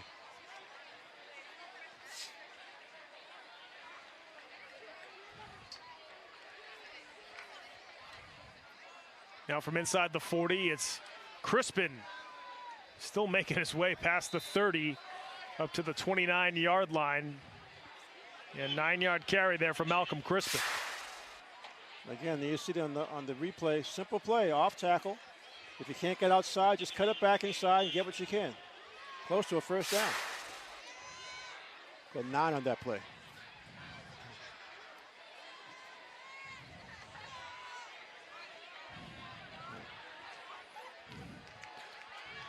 I mean, you can see how these two running backs especially are just tough on a defense. You got Crispin, who will run straight at you even though he's a little guy, and then you have Polanco. As soon as he hits the edge, he's gone. Oh, yeah, and that's, you talk about, and they're both they're just threats from anywhere. 2nd and 1, and then we've got some early movement from Latin Academy. Looked like it was Again, one of the few mistakes we've seen Latin Academy make tonight. Might have been the tight end.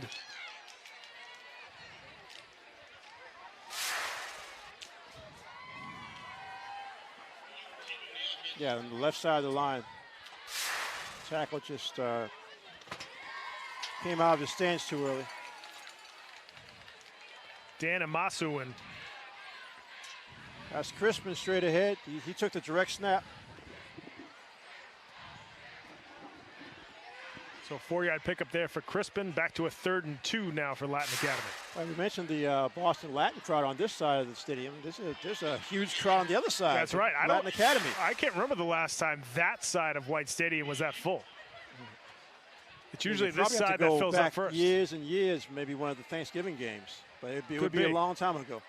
This particular exam school rivalry has brought good crowds over the past couple of years. And it extends past football, too. So some other sports that both teams are pretty good. You see more grinding out for another first down. 4 yards in a cloud of dust for Latin Academy. They get a first down to the 26.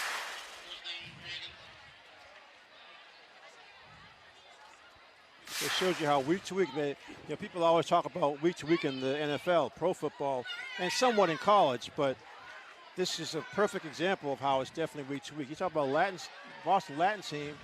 Well, we haven't seen O'Brien, but Latin rang up 34 points and held them to 12.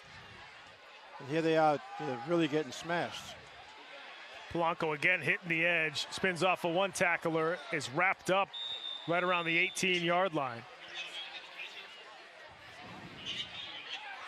Yeah, it's a really frustrated Rosencrantz on that play. He had Polanco. Watch it. He's coming up to the right of your screen. right there. He had him, arm tackle, couldn't wrap him up, couldn't get him down. Polanco goes for 8-9 more yards. Yeah, and these two backs are very compact, so sometimes those are the type of guys that are just tougher to sort of wrap up. They're low to the ground already. So when they get ready for a fake, or in the case of Crispin would get ready to lower his shoulder. He'd lower his shoulder or throw that stiff arm. Orlando Giacino out of the Wildcat. Gets up to the 15-yard line, 3-yard gain and a first down for Latin Academy.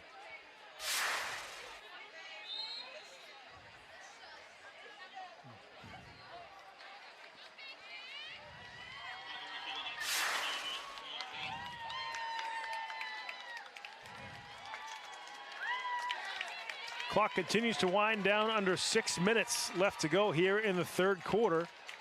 26-point lead for Latin Academy. They're on top 34-8 over Boston Latin School. The handoff to Crispin over the left side, and Malcolm Crispin gets wrapped up after a short gain. And a lot of this is between the tackles. So you see Crispin has a lead blocker in front of him. Well, some of these plays that have broke to the outside. Emmett Fitzgerald. Yeah, some of these plays to the outside, there has been sort of a convoy out there for these Latin Academy running backs, so they're sort of overloading that left side with blockers. It's been good execution, really good discipline, and a few penalties here and there, but the fact that they have that big play threat on any time. Now on first down, it's Orlando Giacino who's going to find the end zone. He does get in. Orlando Giacino with a 13-yard touchdown scamper. Well, quarterback fumble for Boston Latin turns into 6 more points for Latin Academy. Looking ahead, Latin Academy has Brighton next week. Yeah, that's their first Boston City League game of the season. I'm sorry, it's actually in 2 weeks. But then right after that Brighton game, the following week, they have East Boston. So it's that could be a really interesting matchup.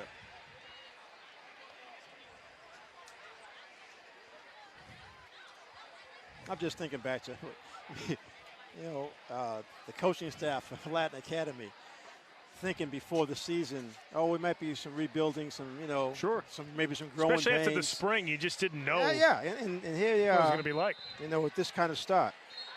Lucas Suazo now going to attempt a point after the touchdown.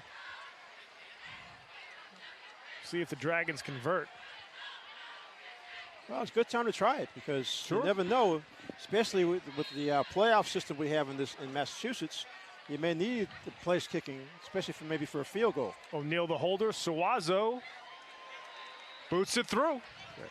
Suazo certainly has the leg. We've seen him kick the football many times before. Yeah.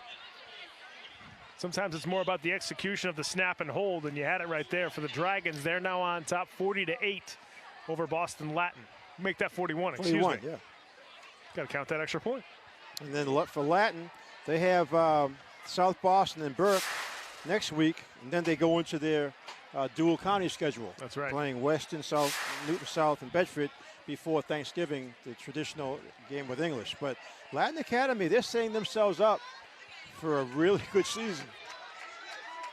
Yeah, the Brighton and the East Boston matchups will be very interesting. Even though Brighton didn't play great last week against East Boston, Brighton has those explosive backs themselves that can take it the distance on certain plays as well. So you could see 2 dueling backfields next week.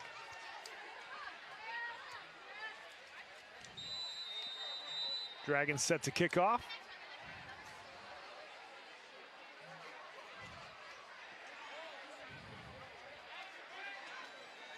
They get it to Rosenkrantz again. Rosenkrantz looking for an opening this time. He's swallowed up at the 21.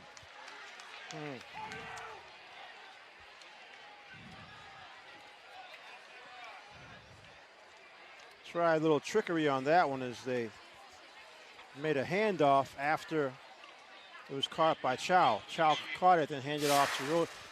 Hoping to catch the Latin Academy players going to the wrong side, but good coverage. They stayed in their lanes again.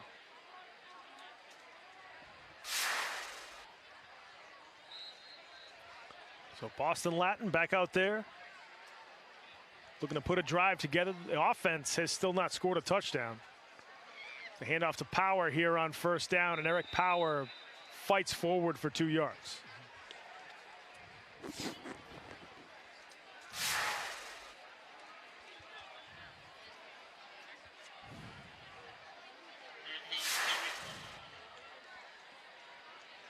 Second down and 8 now for the Wolfpack.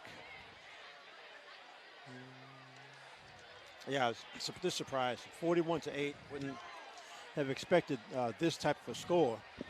But again, when you have explosive players, the score can get out of hand. George looking for Rosenkrantz there on the wide receiver sort of bubble screen. And Rosenkrantz makes his way up to the 25, so a 3-yard pickup.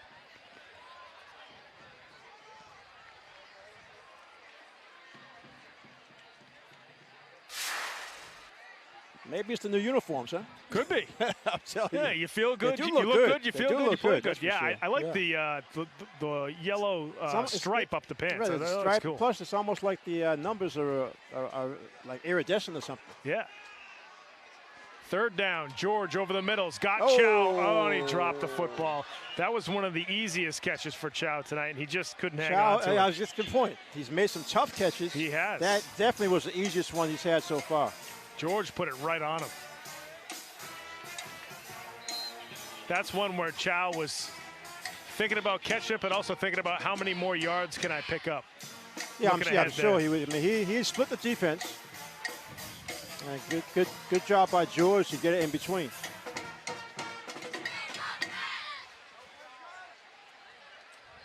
So George back to punt for the Wolfpack here with just over 3 minutes left to go in the third quarter. More of a low knuckleball of a punt that's going to roll in favor of Boston Latin all the way down to the 23-yard line. 52-yard punt there from Douglas George. His punts have gotten sequentially better throughout the game. Just a frustrating night all around.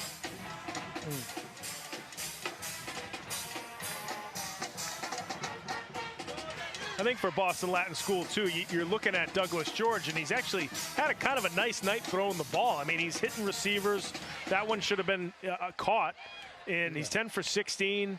You know, you have some receivers that can make plays. I mean, we talked about Chow, who has a lot of catches tonight. Rosenkrantz is clearly a very good playmaker. I mean, Chow's made some tough catches tonight. That's right. He's made some difficult catches. So I think that was probably the easiest one. These Wolfpack players know that they can make plays. They just haven't strung it together.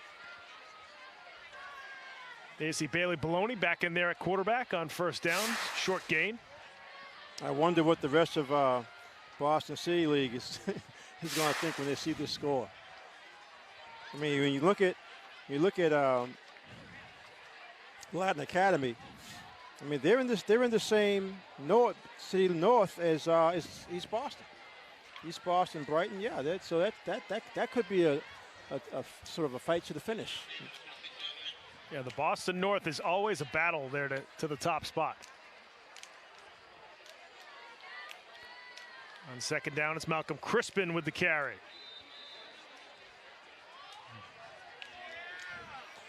At this point, you're seeing the Boston Latin defense stay much closer to the line of scrimmage. I mean, they're making themselves vulnerable to the pass, but they're taking their chance because they figure that with this huge lead, Latin Academy is just going to work on running the clock.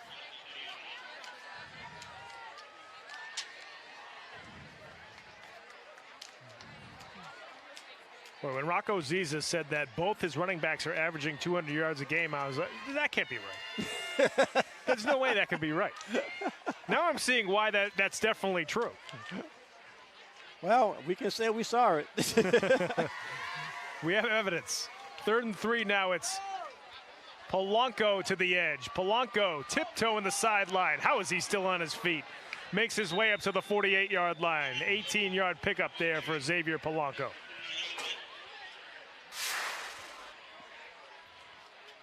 I say on this he gives ground to give himself some running room to get around to the sideline. Now this little cut right here is going to allow him to get the first down and then add on some extra yardage. And just like that, Xavier Polanco, 204 yards on the ground tonight for Latin Academy.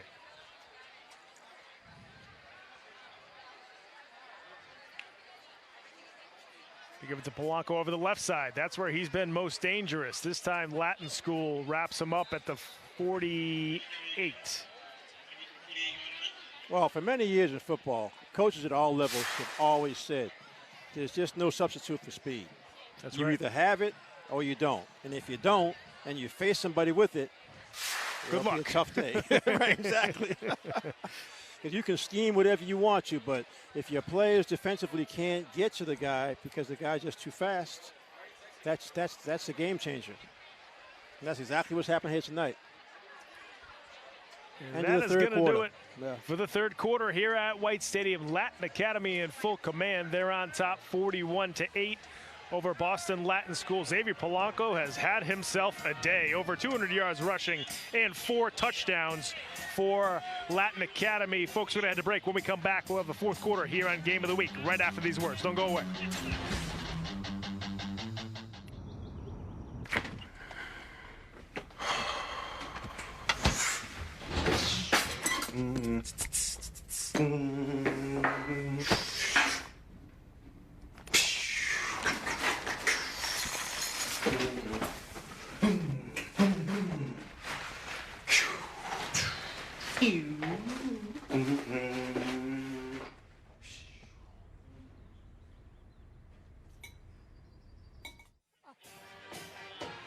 Welcome back to White Stadium in Jamaica Plain as we're just about ready to start the fourth quarter here on Game of the Week. Latin Academy, on top of Latin School 41-8, folks. And next week, we're going to be right back here at White Stadium as the South Boston Knights will take on the Boston Latin Wolfpack here at White Stadium Friday, October 1st. How is it October already? Games at 7 p.m. You can watch it live on Boston City TV, Xfinity Channel 24, RCN Channel 13, and on Fios it's channel 1962. So make sure you check us out. Next week, we're going to be right back here at White Stadium. Good to be back here at White Stadium. We haven't been here since 2019, of course, with the pandemic, and they actually didn't have any games here even during the spring because the field during the spring season is just so chewed up. They couldn't have football games here luckily they during had a the fall chance season. To replant it, resod it. That's right. It's in great shape right now. They've done a heck of a job getting this field ready to go. Actually, I can't remember any player really slipping or losing his footing. No. So that's one of the best ways to tell if the field's in decent shape.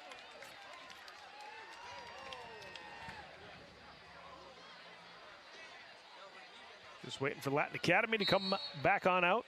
I'm surprised they're not excited to tack on some more points here to start the fourth quarter.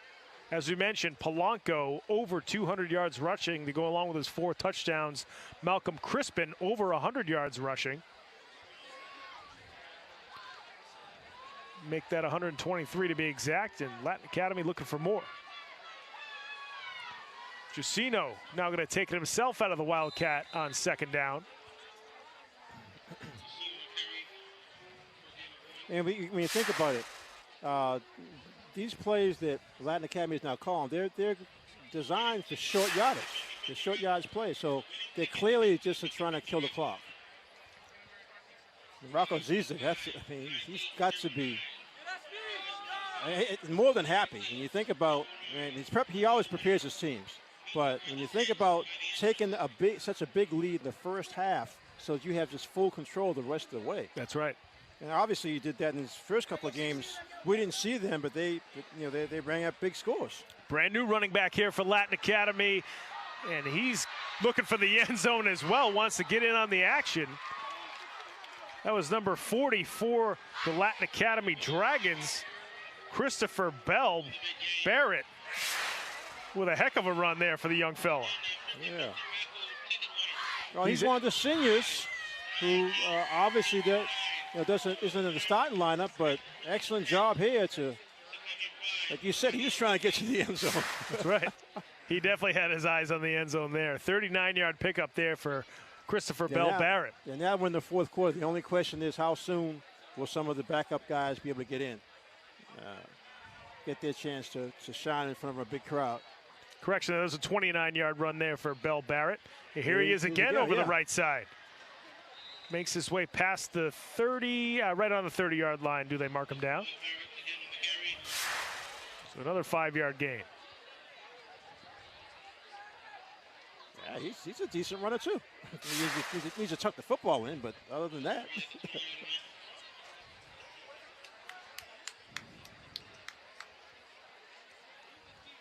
Just what Latin Academy needs, another good running back. Well, you know, it's one of those things that if you practice hard and you go through the repetitions against the first-team defense, that'll make you better. Bell Barrett again with the three carry. Carries in a row. This time it's a little nowhere to go that time. One-on-one, yeah, exactly. Well, all the formations are the same, so on that one, it's like Latin just anticipated the exact same play, which it was. Grasshopper? Wow. Got all kinds of wildlife hopping around here at White City. Yeah, we weren't here for so long. That's right. Nobody's been in here. They're just welcoming us back. Comes along with the grass. Exactly.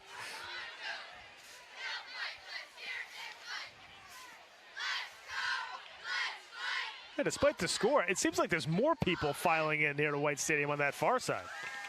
Oh, it's a huge crowd. This is a huge crowd. Nice night. I mean, it turns out no rain, which was good. Yeah, we were very concerned about the possible rain, but the forecast actually got better throughout the week. All right, one of the few times we see a Latin Academy throwing for a loss. Matthew Wynn on that carry. He's going to be hitting the backfield. It'll be 4th and 8 now for the Dragons after that short loss. Wilson Zhang coming across the linebacker for that tackle. So backup plays on both sides.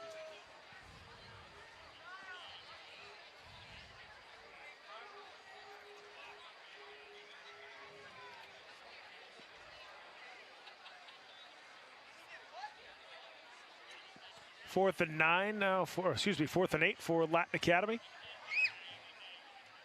Pitch over the right side to Win again. Trying to get a win again. He's going to get wrapped up.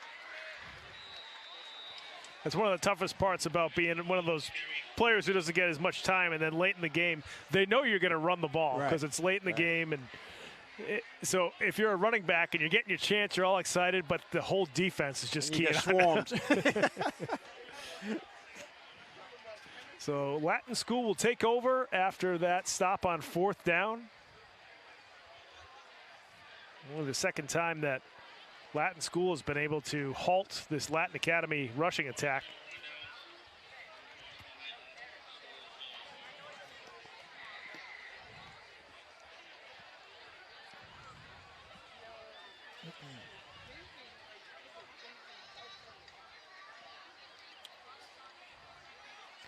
So 1st and 10 here for Latin School from the 28-yard line. Yeah, some of the Latin School players just want to score again.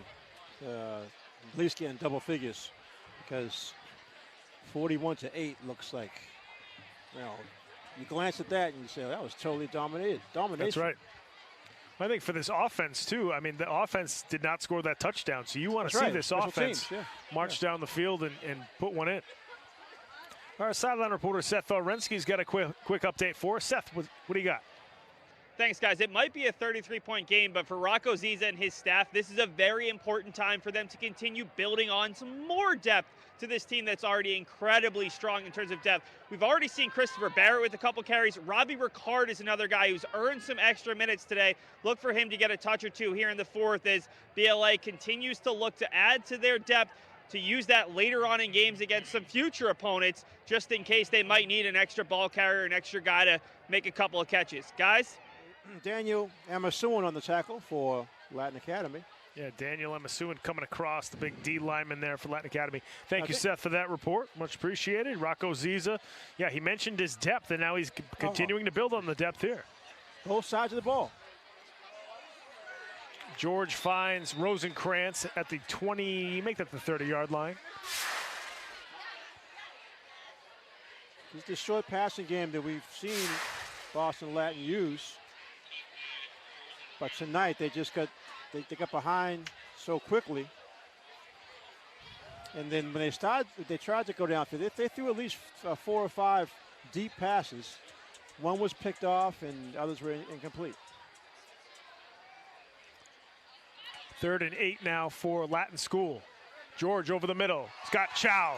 Beautiful connection there from George to Chow at the 45-yard line of Latin Similar Academy. pattern to the one that he dropped, but that one he pulled right in.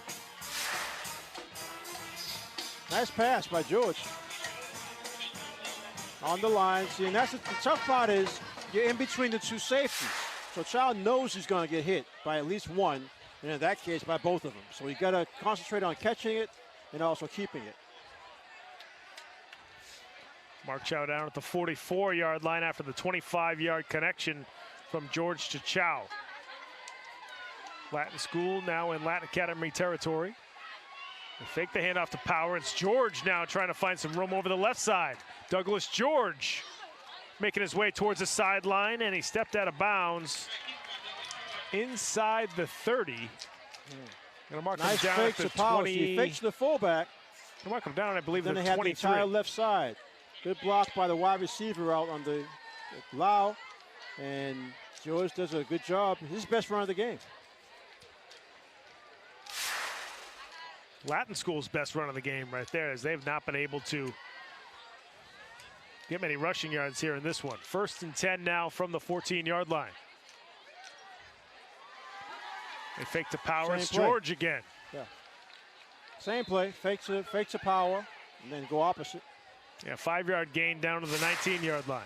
Trying to take advantage of the over pursuit by the younger players who are in the game now for Latin Academy.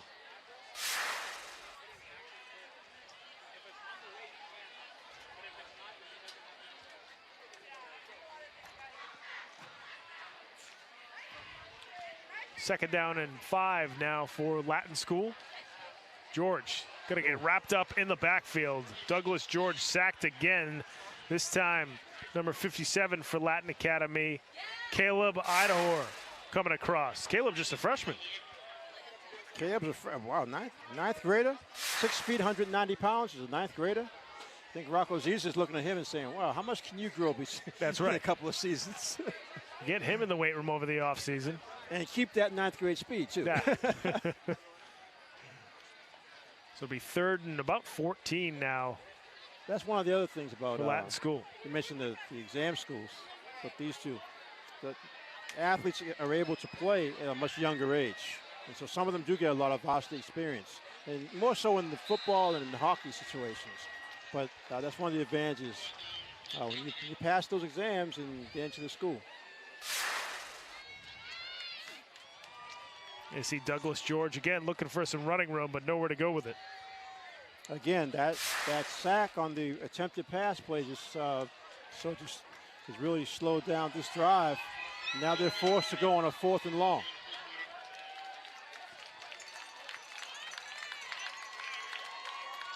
Fourth and about 16 now for Boston Latin.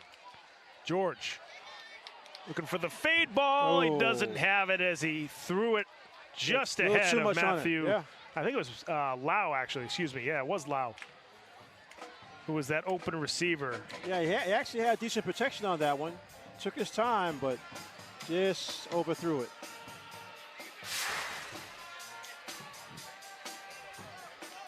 There you see Lau streaking up the seam, but George couldn't quite hit him on that one. That'll be a turnover on downs here for Latin School. Latin Academy will take over. And the officials are just going to run the clock. They're not You see Ray Butler certainly got to be frustrated with tonight. And like I said before, one more play. That's right.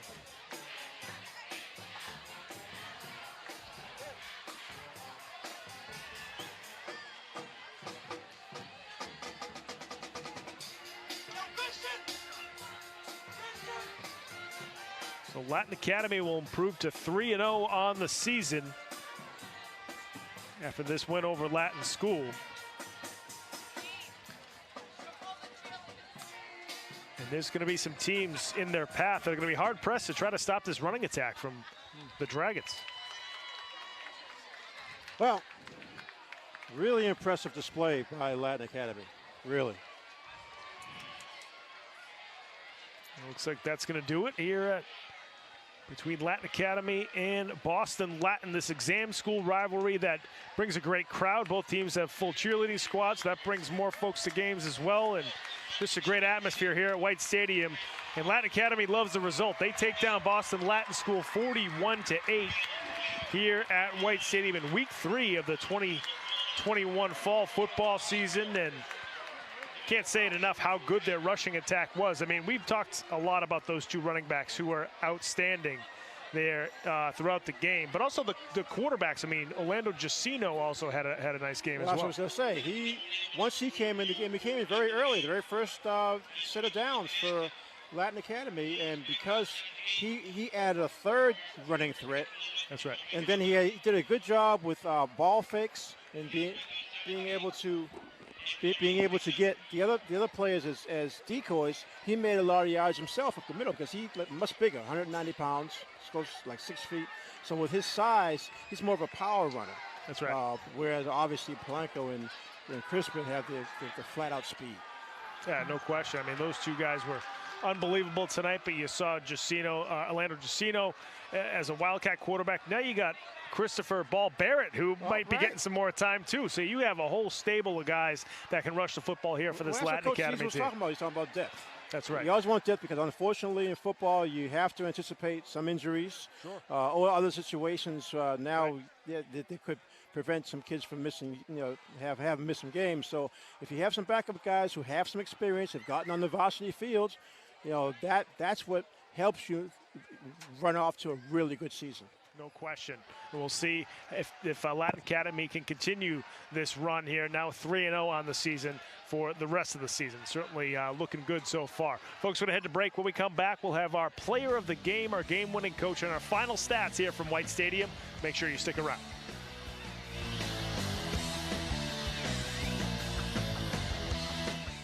When I never graduated from high school, I realized I wanted to go back to school because I didn't want to work these back-breaking jobs the rest of my life.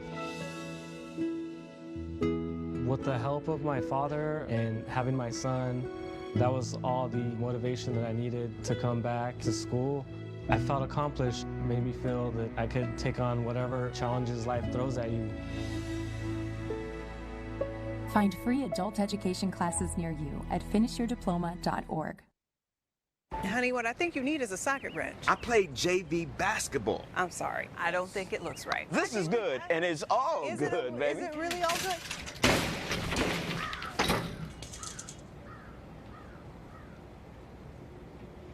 If you love me enough to routinely test your handyman skills, not to mention the strength of your marriage, then of course you'll visit nhtsa.gov/the-right-seat to make sure I'm in the right car seat. I'm gonna call my dad. 1 in 3 adults has pre-diabetes. That means it could be you, your favorite brother, your other brother, you, your football buddy, your football buddy, you, your plumber, Breathe right into your foot. your plumber's masseuse, Yes. you, your dog walker, your cat jogger. With early diagnosis, pre-diabetes can be reversed. Take the risk test at doihaveprediabetes.org.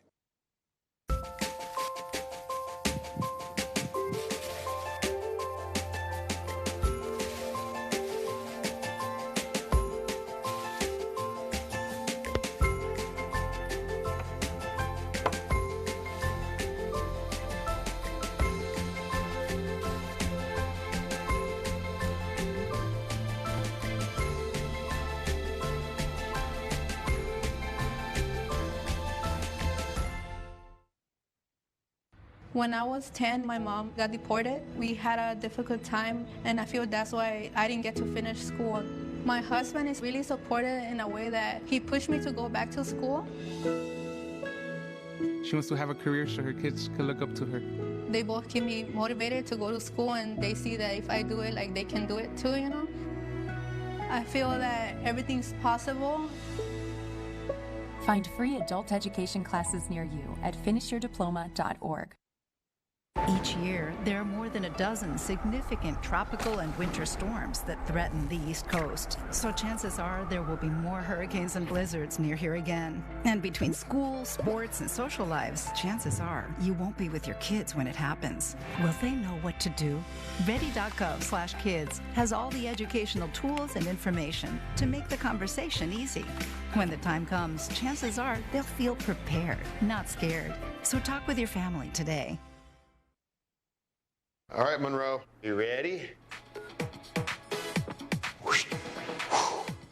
Monroe. Here we go, the butterfly.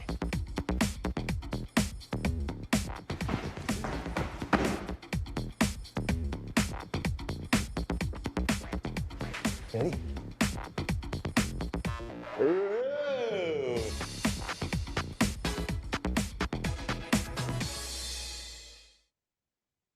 I am what hunger looks like in America.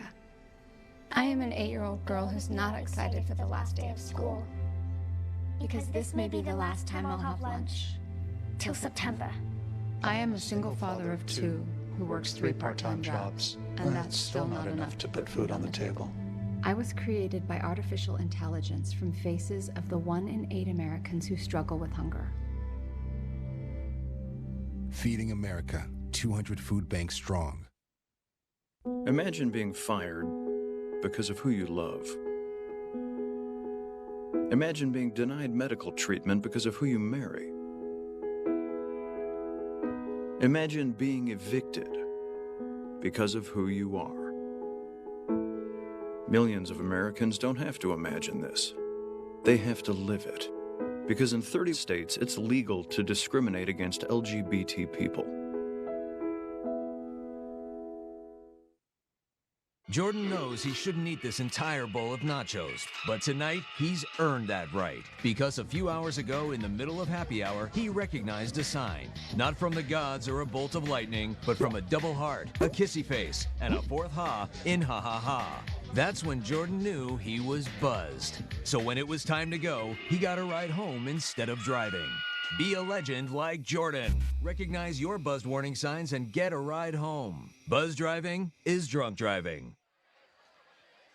Welcome back to White Stadium in Jamaica Plain. At the conclusion of Game of the Week, the Latin Academy Dragons defeated the Boston Latin Wolfpack 41-8 here this evening. And as we've been saying it all night long, Latin Academy's rushing attack, as Coach Jesus said, loves the way they can run the football. We saw it again tonight. And Xavier Polanco, I mean, there were a couple of runs where he got the ball as soon as he got some space. It was over. He was taking it to the house. Oh, once he gets to the sideline, because all of his touchdowns hit the sideline, and it's just a matter of using his superior speed. And it's amazing. 4 touchdowns over 200 yards? Yeah. You just don't see that, especially this early in the season.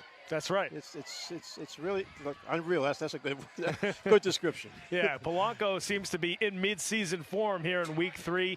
He is down on the field with our sideline reporter Seth Orensky and the game-winning coach Rocco Ziza. Seth, take it away. Joined by our BLA MVP Xavier Polanco. Xavier, 12 carries, 210 yards, 4 touchdowns. Typically, guys have to think a little bit about their last 4 touchdown game. Why have you had so much success running the ball this year? It's a great team effort. All the blocking that I get from my wide receivers on the outside, the linemen doing their job, everybody doing their job just helps me be successful. I'm just getting the spotlight. It seemed every time you were able to run the ball outside, you were getting a first down at minimum. When did you guys kind of recognize that mismatch, and how much fun was it to see that open space the couple times you went down for 50, 60 yards? Well, we always know that we have that mismatch. My coach always tells me to run outside, and so I just do what coach tells me to do. I trust in my speed. Everybody tells me to trust in my speed, and I do it. I run outside, and I just try to get as much yards as I can. What is it like working with Michael Crispin, another great back who's also a vocal leader on this team? Well, he's a great leader. Taught me everything I know since I got on the team, and all that I do through running and just like off the field too. He just helps me become a better person, a better player overall. Finally, I have to ask about your mom, a track star at OB. How much has that helped you with that speed?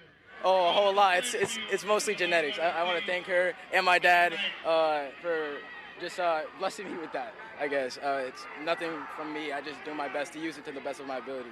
Congratulations. I think it's a little bit of your hard work as well. Bert, we'll bring in head coach Rocco Ziza. Congratulations, Xavier, on a great game. Coach, it was 20-0, and they get the kick return. How big was it for your team to come back, get another touchdown, and kind of expand that lead? Because they never seemed to have that same energy in the second half on the opposite sideline. I think it was more important for the coaches than the players, because we were livid.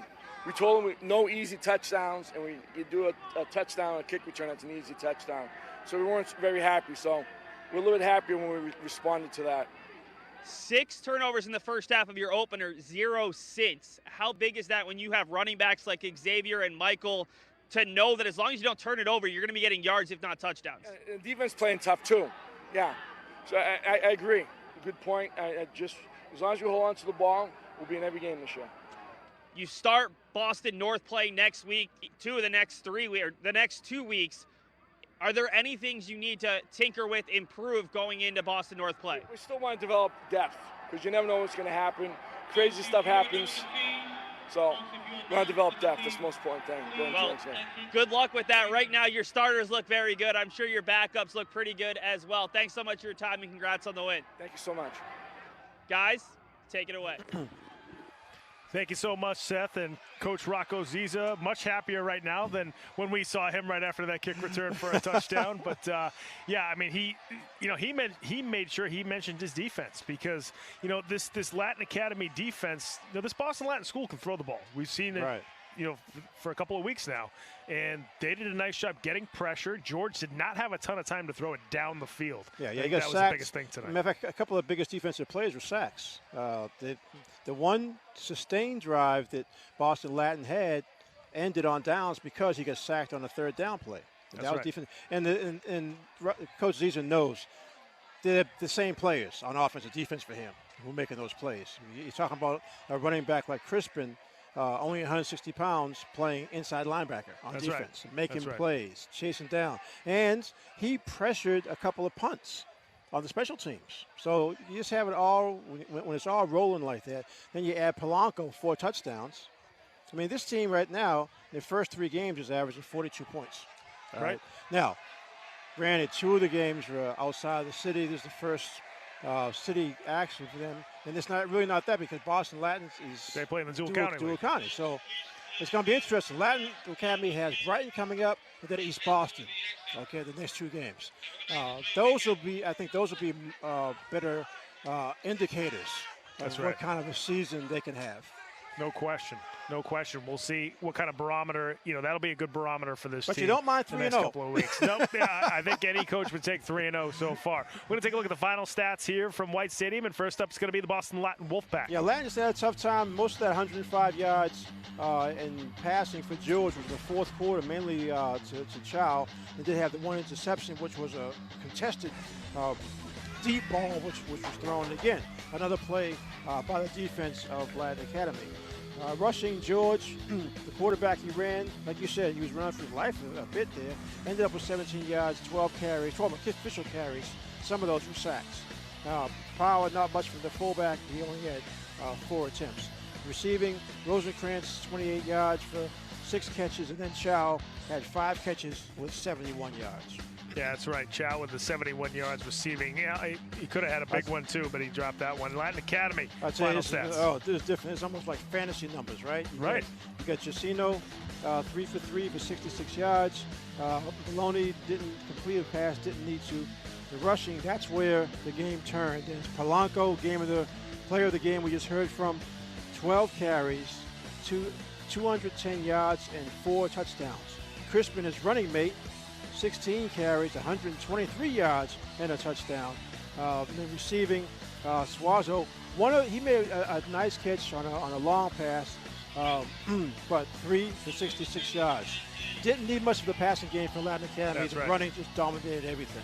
No question. We saw both Crispin and Suwazu with monster games on the ground here again tonight. And we knew that coming in, that was going to be what they were going to try to do, and they ran it to perfection. So Latin Academy improves to 3-0 on the season. Latin School drops to 1-2 on the season. We'll see Latin School again next week. We'll see if they can rebound against the Excel Knights. But folks, I want to thank you so much for joining us here on Game of the Week. If you want to watch this game again, you can certainly go to our website. Go to boston.gov/cable. Scroll to the bottom of your screen. Click on Game of the Week. That'll reroute you to our video library. You can check out all the good stuff on our video library, including games we've been covering throughout the year. You can also follow us on Facebook. Go to facebook.com/Game of the Week Boston. Like us on Facebook. Check out some YouTube links of games we've covered. We'll also update you on which games we're going to be covering during the upcoming season. Finally, you can follow us on Twitter. Go to @BostonCityTV. We tweet out all the different links and updates that we're going to be doing throughout the season as well there, so make sure you follow us. And if you want to tweet at us, ask us a question, anything like that, make sure you use the hashtag BostonGOW. Like I said, we'll be right back here at White Stadium next week. But for right now, I'm going to say so long here from White Stadium in Jamaica Plain. We'll see you next time on Game of the Week, everybody. Have a good night.